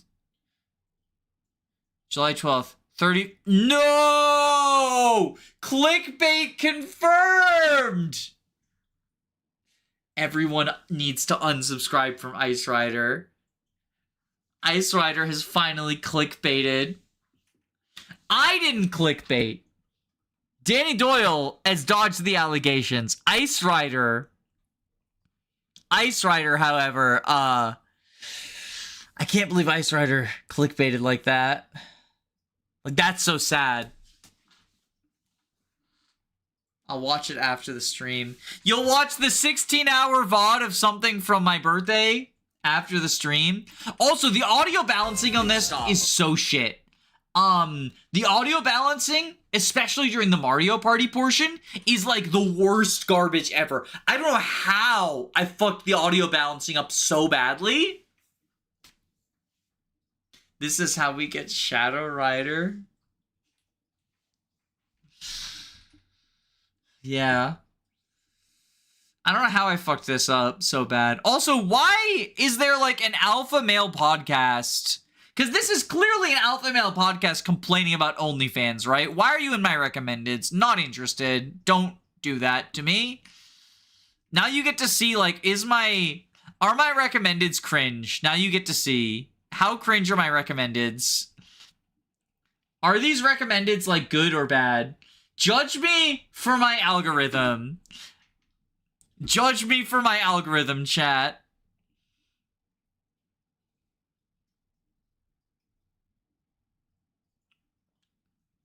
Also, like, okay, this is like my biggest, like, frustration, right? I have a lot of these videos have like the partially watched, right? I feel like that gets applied arbitrarily. Because, like, I haven't, why is this partially watched? This is the first I've seen this video. What do you mean it's partially watched? I did not watch it. This one I did partially watch. This one I did actually partially watch. And then I had to check out from the store. But, like, I feel like anything where the bar is, like, at this point in the video is just a lie. Like, it shows up that way on videos I've never fucking heard of before.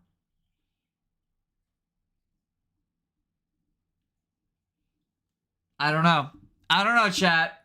Smells fishy to me. Smells fishy to me!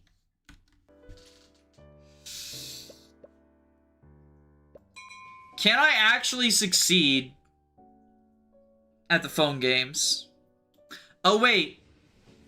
No, this was the other one. We're gonna kill 5 people to save... We're gonna kill 5 people so that we don't tweet. No cancellation. What smells fishy? Fish stew. Fish stew, usually. I would say. Alright, but now we gotta do the Twitter minigame.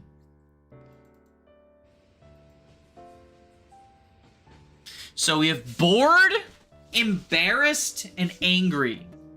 So if we just stick on the same post for too long, we will start getting bored. Shitter, old band fan. Let's let him start getting bored, because boredom is the easiest one to manage.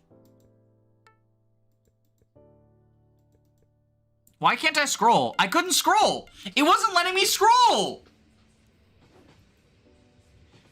The scroll function stopped working. Okay, that one's not my fault. The scroll function has just stopped working.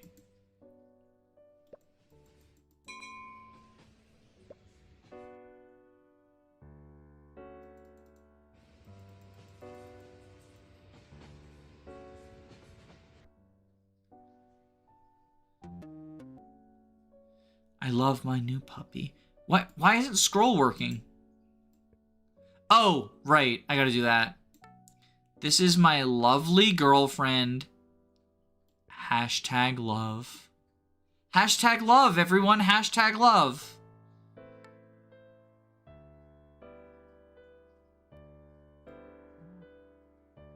The police killed my new puppy. Hashtag sad.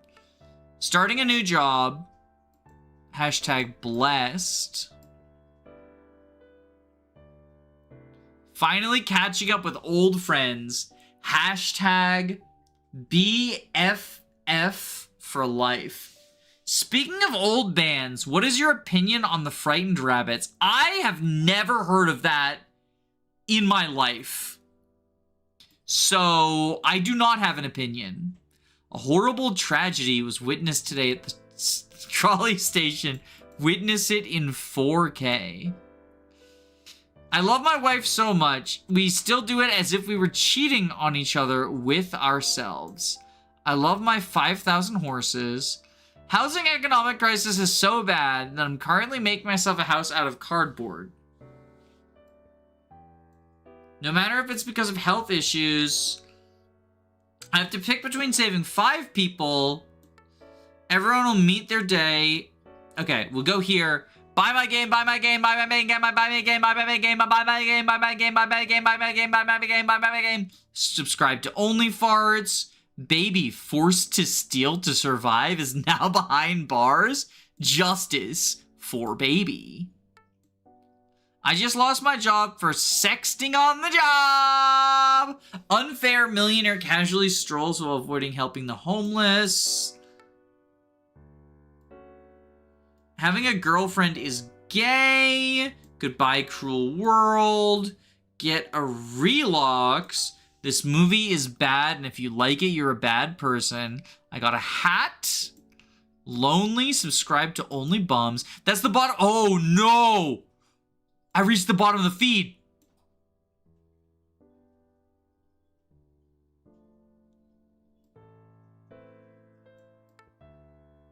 Can I find the dog? Someone has said they love their dog. They love this person's catching up with the wife and the old friends. Okay, you have the video. Shit. 5,000 horses. Housing economic crisis. We just need to balance it for one more second and win. The train is here. Oh my goodness. We did it. We did it, gamers. And we didn't even have to subscribe to Only Bums.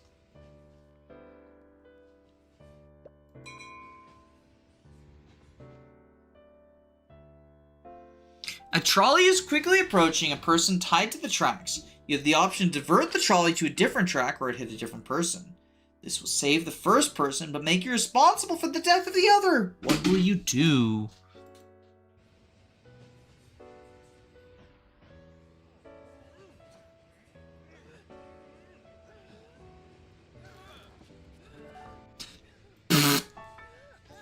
Oh my god!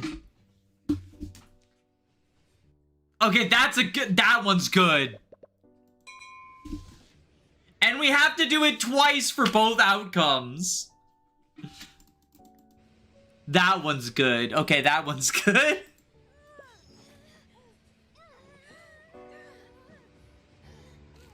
The illusion of choice.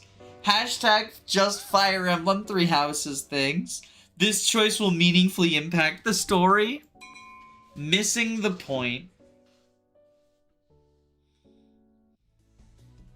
This stage experiments a new method of changing rails. Just click the left or right side of the trolley, not the track. But watch out, the trolley might get stuck between the track in a drifting-like manner. Don't cause any unnecessary harm. Who am I kidding? You all wanted this. Is this the multi-trap drifting?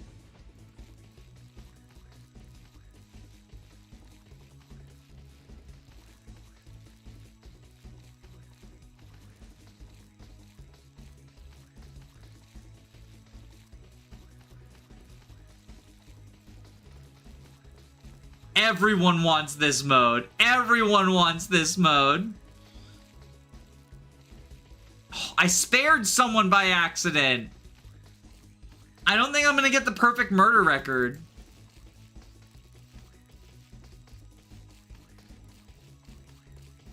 I think I missed some people.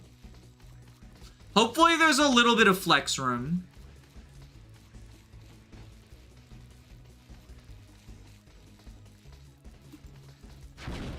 I died!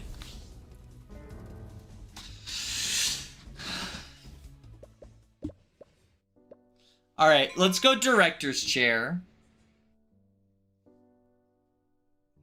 Trolley is quickly approaching 5 people tied to the tracks. You have the option to pull lever next to the track. Wouldn't save the 5, but it would make the accident incredibly cinematic.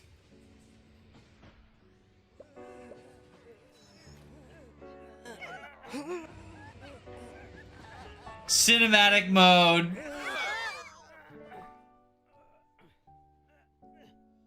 Cinematic mode unlocked.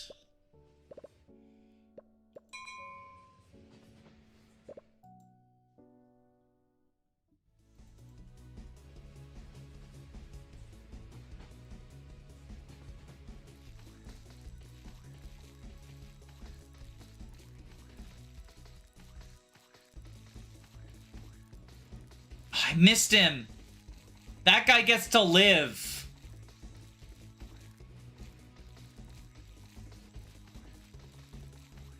I've been merciful. I've spared some people.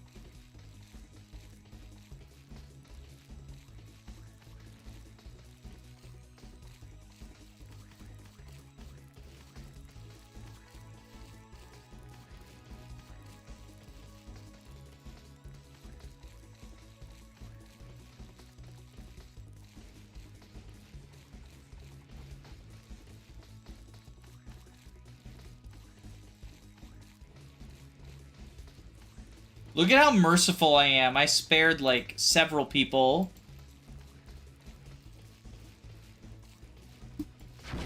And then I died. And then I died.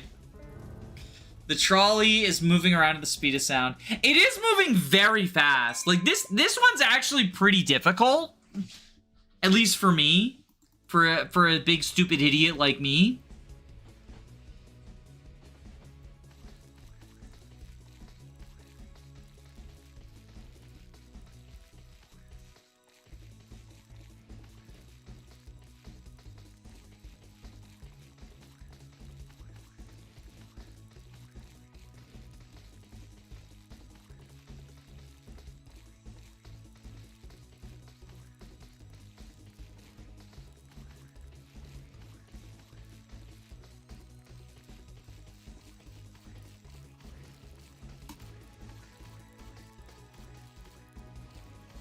I missed one. Okay.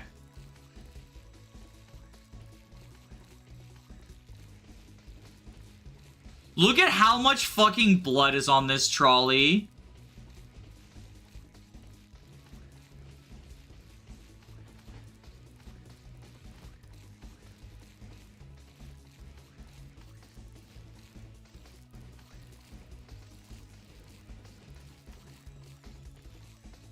Like, it's just covered. It's just covered.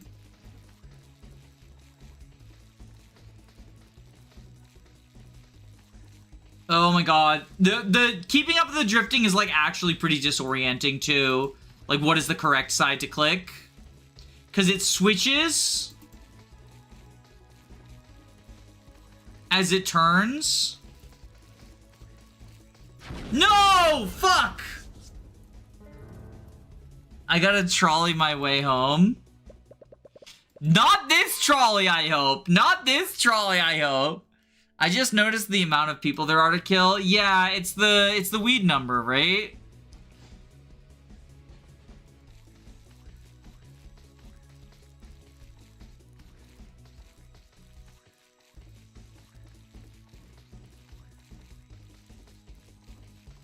It's the funny weed number.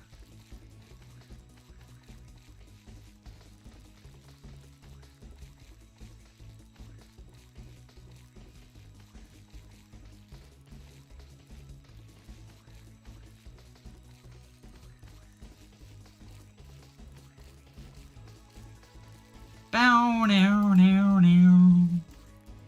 Fuck, I spared someone.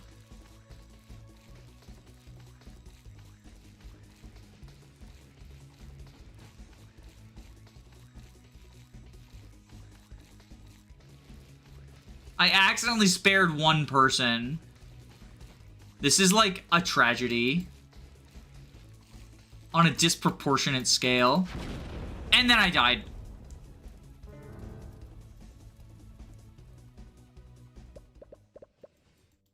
We got this, chat. We got this. Buckle up. Buckle your seatbelts. Especially if you're on the fucking trolley.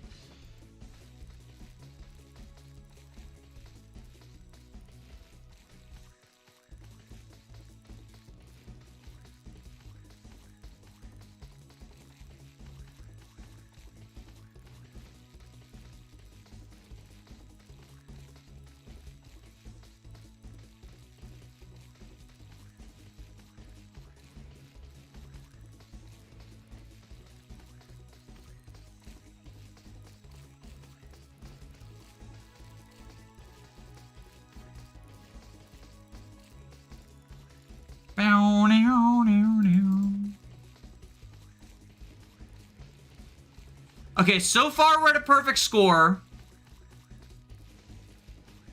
But this is where it gets really tricky.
Oh my goodness, okay. Oh boy, okay. Oh boy. Okay, okay, okay, okay, okay. And then we have to pick the 5 or 1! Oh my god.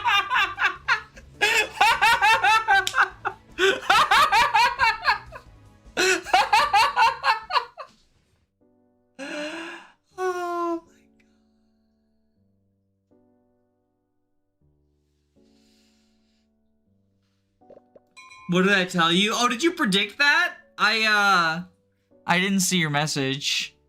I was too locked in, too gamer mode. Can you operate the broadcast and make sure the trolley stays on screen for 70? Y'all. Okay.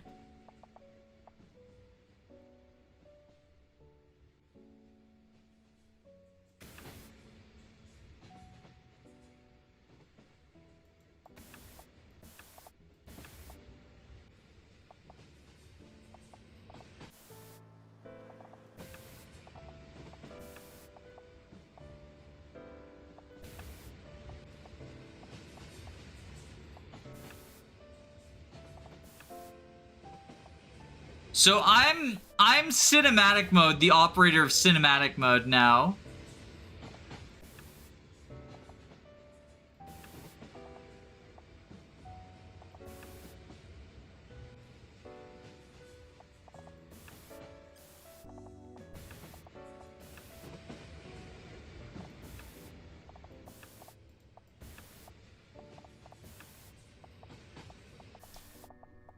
Okay, well, cinematic mode is hard, so I no longer... Was that a fucking Five Nights at Freddy's reference?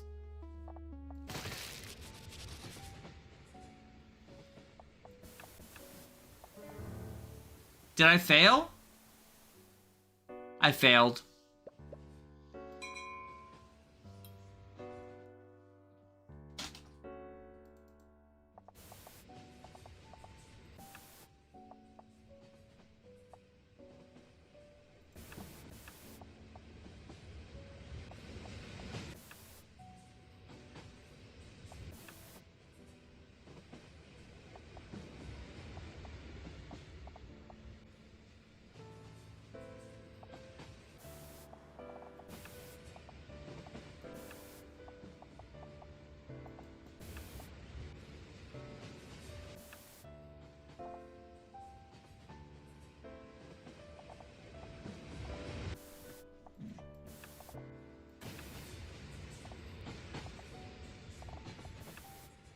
Okay, and then we switch, and then we switch to a better angle. And then there's, for some reason, the dancing man. Who really wants to take our trolley time.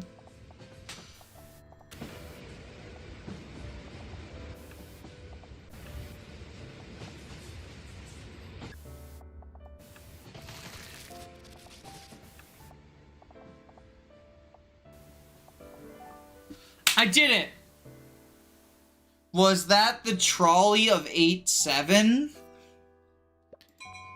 Is that the new 6-7? 8-7?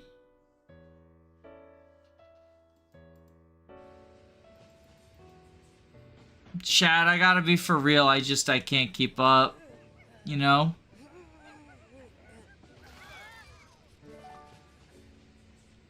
I'm just too tired. I killed too many people. Oh, right. I could always choose not to push the boulder.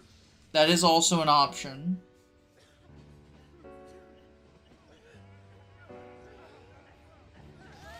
That's a FNAF reference.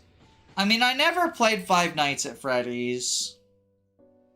I do think with the FNAF 2 movie out now, I have to, like, get annoyed at the fucking FNAF fans all over again. Because, like, so here's the thing, right? Is, like, Scott Cawthorn is a pretty extreme homophobe and transphobe, right? Like, as a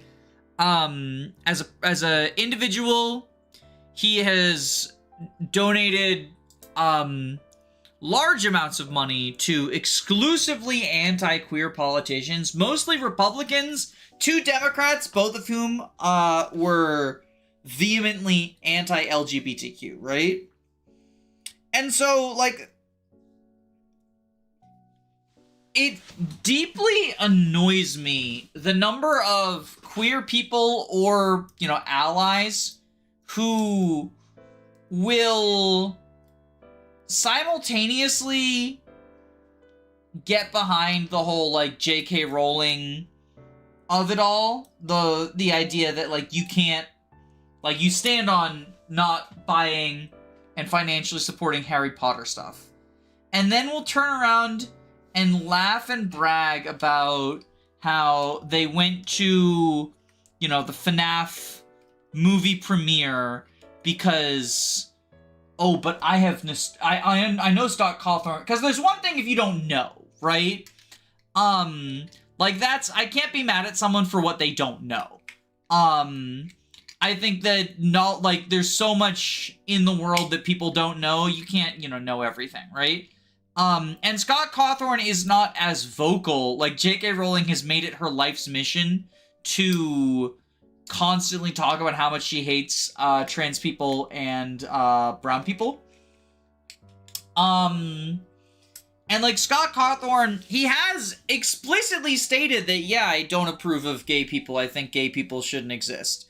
And he donated, like, a bunch of his public donations were all sort of gathered up to point to that, right? To be like, hey, you know, this guy, he donated, like, I think his largest donation was to Trump.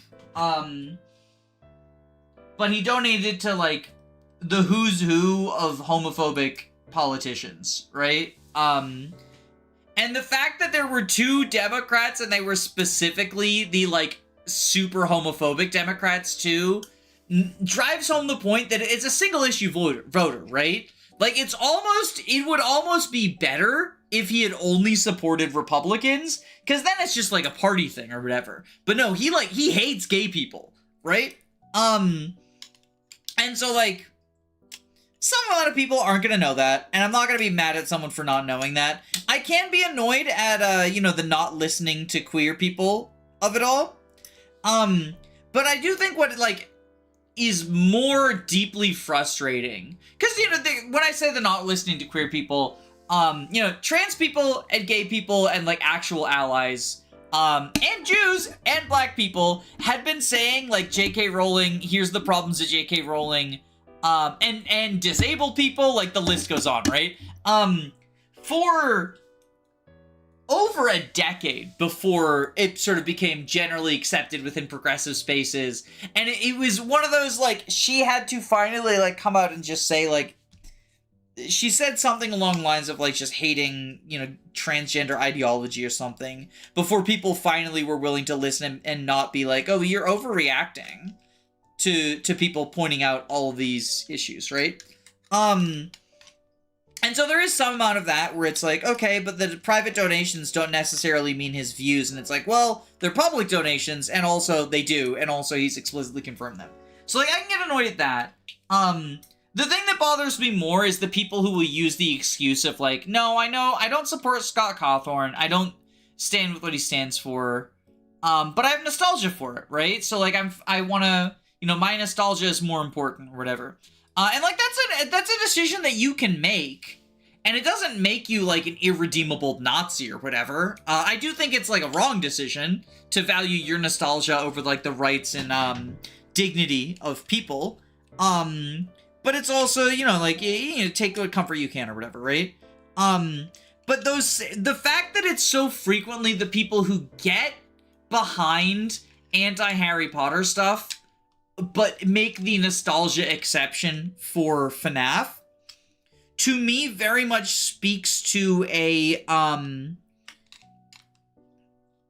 oh, the reason that you don't like Harry Potter isn't actually J.K. Rowling, but it's just because Harry Potter is lame. Because you didn't like Harry Potter. Because there's a ton of people who have nostalgia for them. Like, I think they're pretty mid books, but I also recognize that they're super popular. Like, there's plenty of people who have tons of nostalgia that was their childhood growing up, right? And, like, some of those people decide that nostalgia is more important to them than the dignity of marginalized people, and that sucks and that's shitty. But some of them decide that, like, you know what? You know, I will, I'm not gonna financially support this, you know. Either I will abstain, I will, sail the 7 seas, I will whatever, yada, yada, yada, right? And, like, I don't know. It feels to me, and in part this is because Cawthorn is not as much of a cultural lightning rod around it, so I do think that there are, like, genuinely just some people that just don't fucking know. But it also feels like there's a sort of the double gamer standard, where it's like, oh, but no, I have nostalgia for this, so it's fine, actually. But that's my FNAF rant. Had that one sitting in the chamber for a while. Especially because, what's his name? Mr. Game Theory. Mr. I have a theory. What if this character was secretly disabled and therefore evil is in the movie?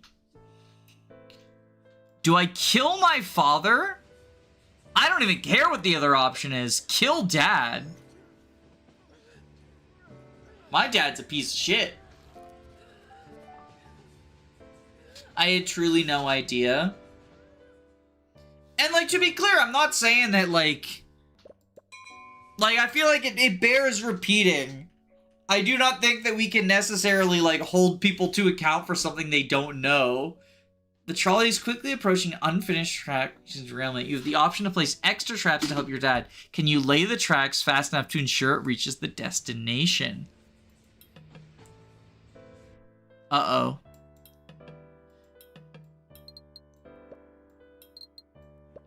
We got the puzzles.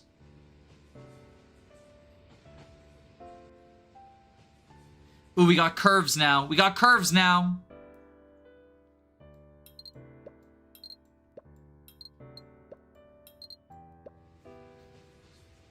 Curvy swervies. And now it's all curves. Oops, all curves. Curb your enthusiasm.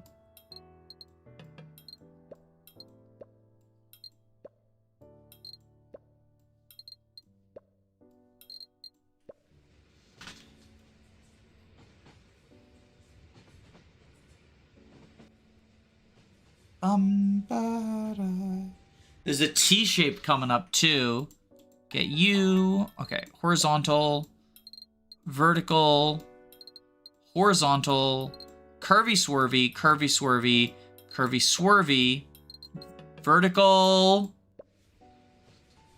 There we go. Curvus swervus.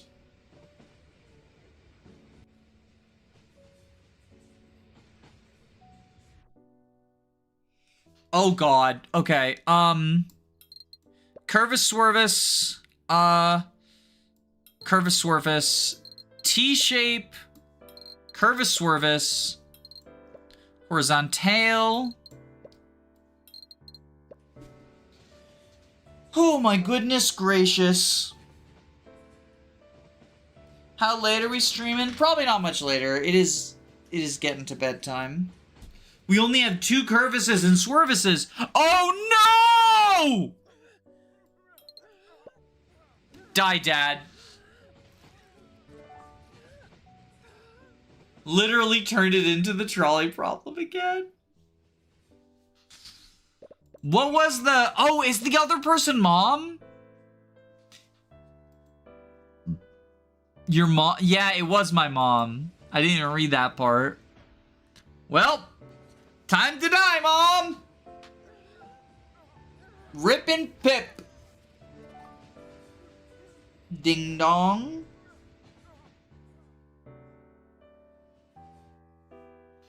And I didn't even unlock anything for it.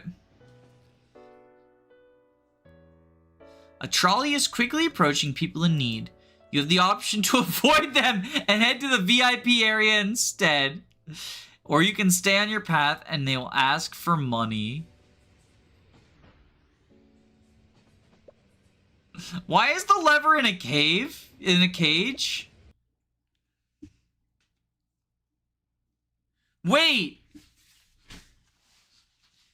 It pulled up another website!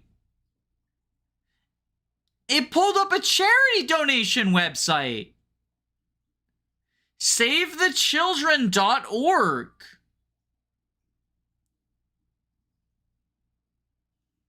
Show y'all.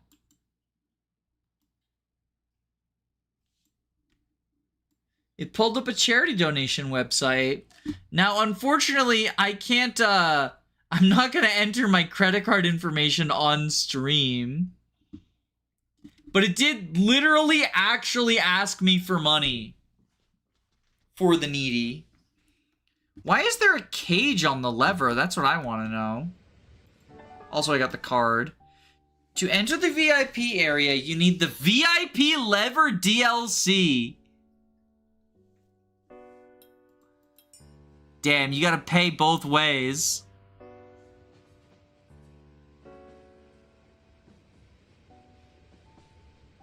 Wait, it's just gonna keep pulling up. It's gonna keep pulling up different charities. It's pulled up a different charity this time, the World Health Organization for Gaza.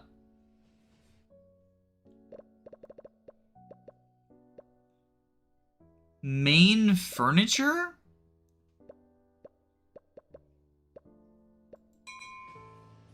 What's main furniture? Or mine furniture? A trolley is quickly approaching a baby lying on the tracks.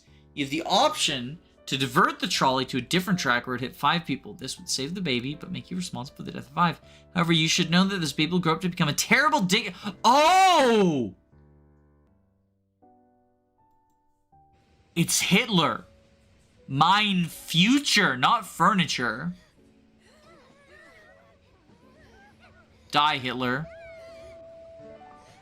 What the fuck?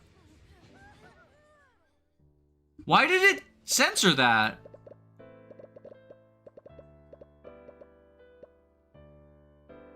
Did the settings get changed? Or is it just killing a baby is like way too far for them?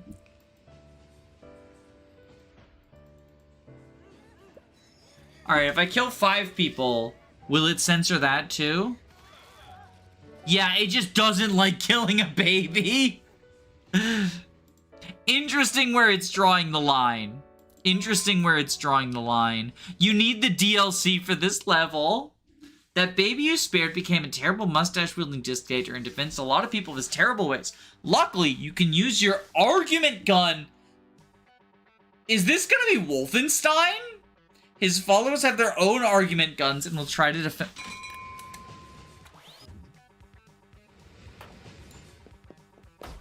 Persuaded! Persuaded! Won over! Enchanted!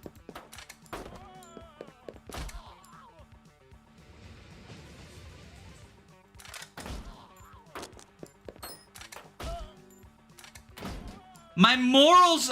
My health is my morals!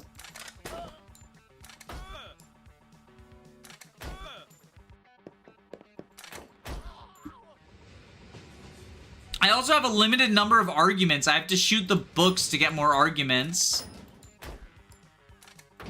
I'm out of arguments!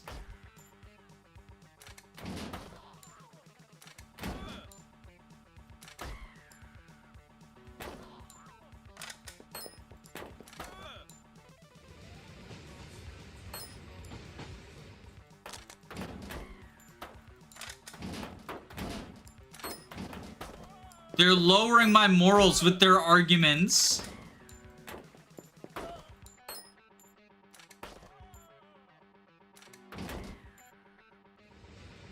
They're making me a less moral person.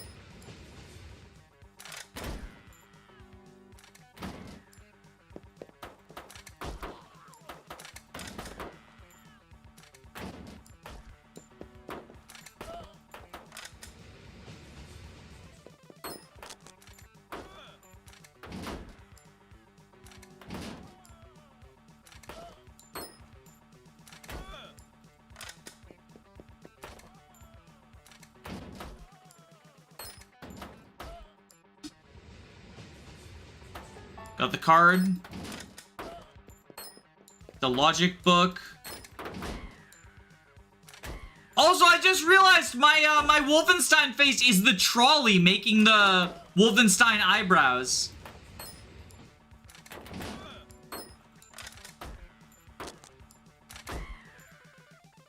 Y'all, this game is so fucking good. This game has so many left turns. Every turn is a left turn.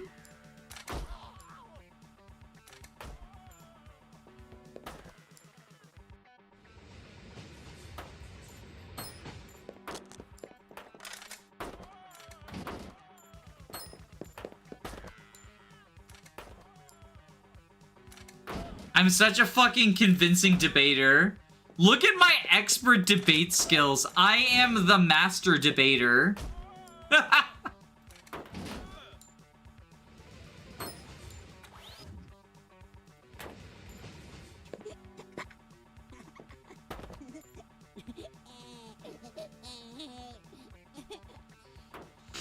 Final score.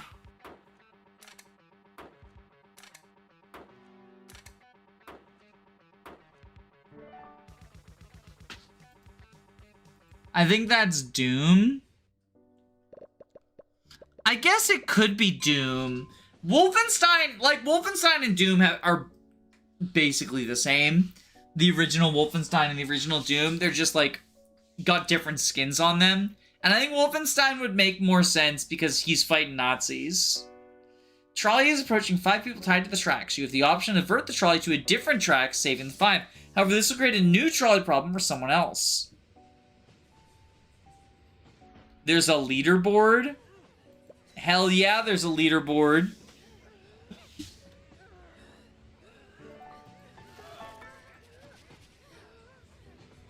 I shifted the responsibility. Kinda your problem. The trolley is quickly approaching people tied to the tracks. You have the option to divert the trolley to a free track.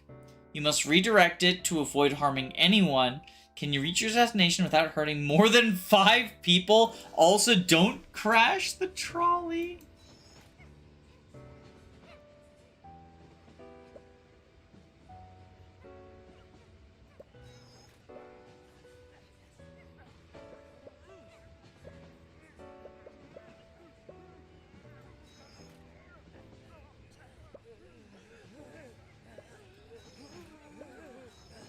Okay, we gotta make this in advance.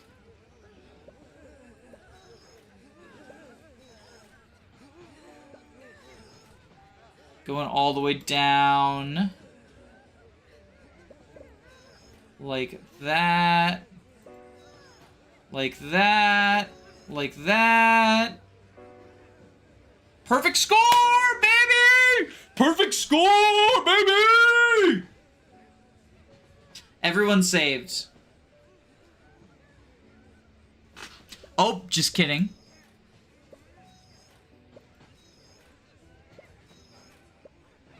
This one, this one. Okay, okay, okay, okay, okay.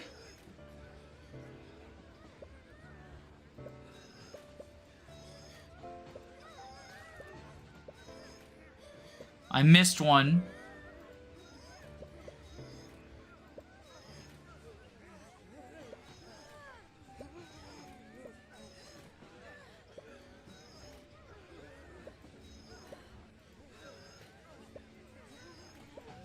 Holy shit, this is so many people!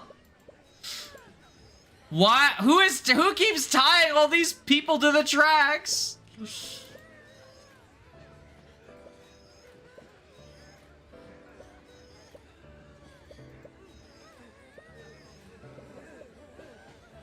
Okay, okay, I think we got it. I think we got it.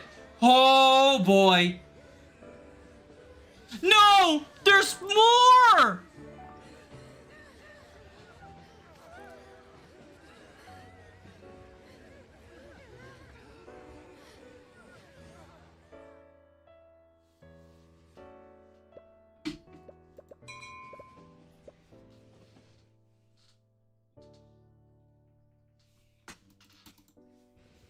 Alright, so now here we let the trolley kill these 5, see if it unlocks anything.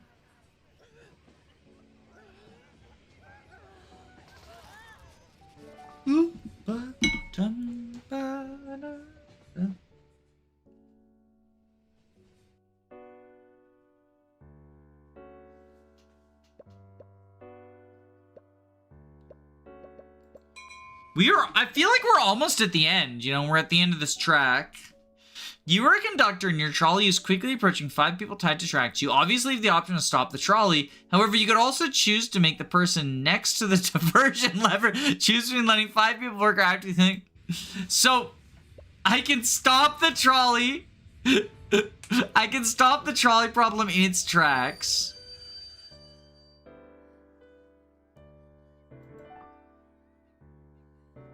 Or I could force them to make the choice. A different point of view.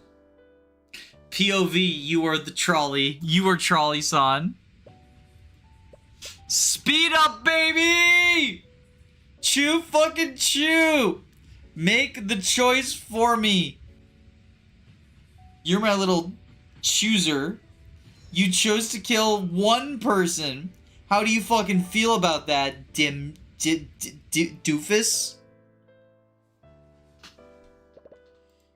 The trolley salute. That's the name of the game. That's the name of the movie. 1967. A trolley is quickly approaching 5 people tied to the tracks. You have the option to divert the trolley to a different track where it would hit British philosopher Philippa Foot. This would create a time paradox that would prevent the trolley problem from ever existing. Or you could do nothing, curse to solve the trolley problem over and over. What will you do?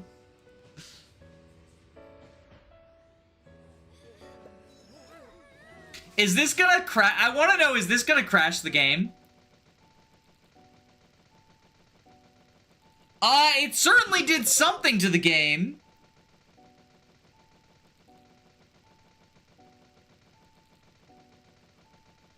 Is this the true ending?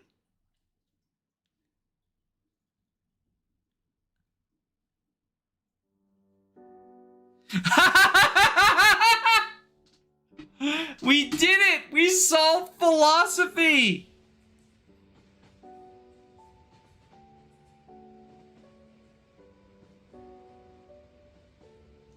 We did it, Patrick. We saved the city. Or is it we did it, SpongeBob, we saved the city? I can never remember.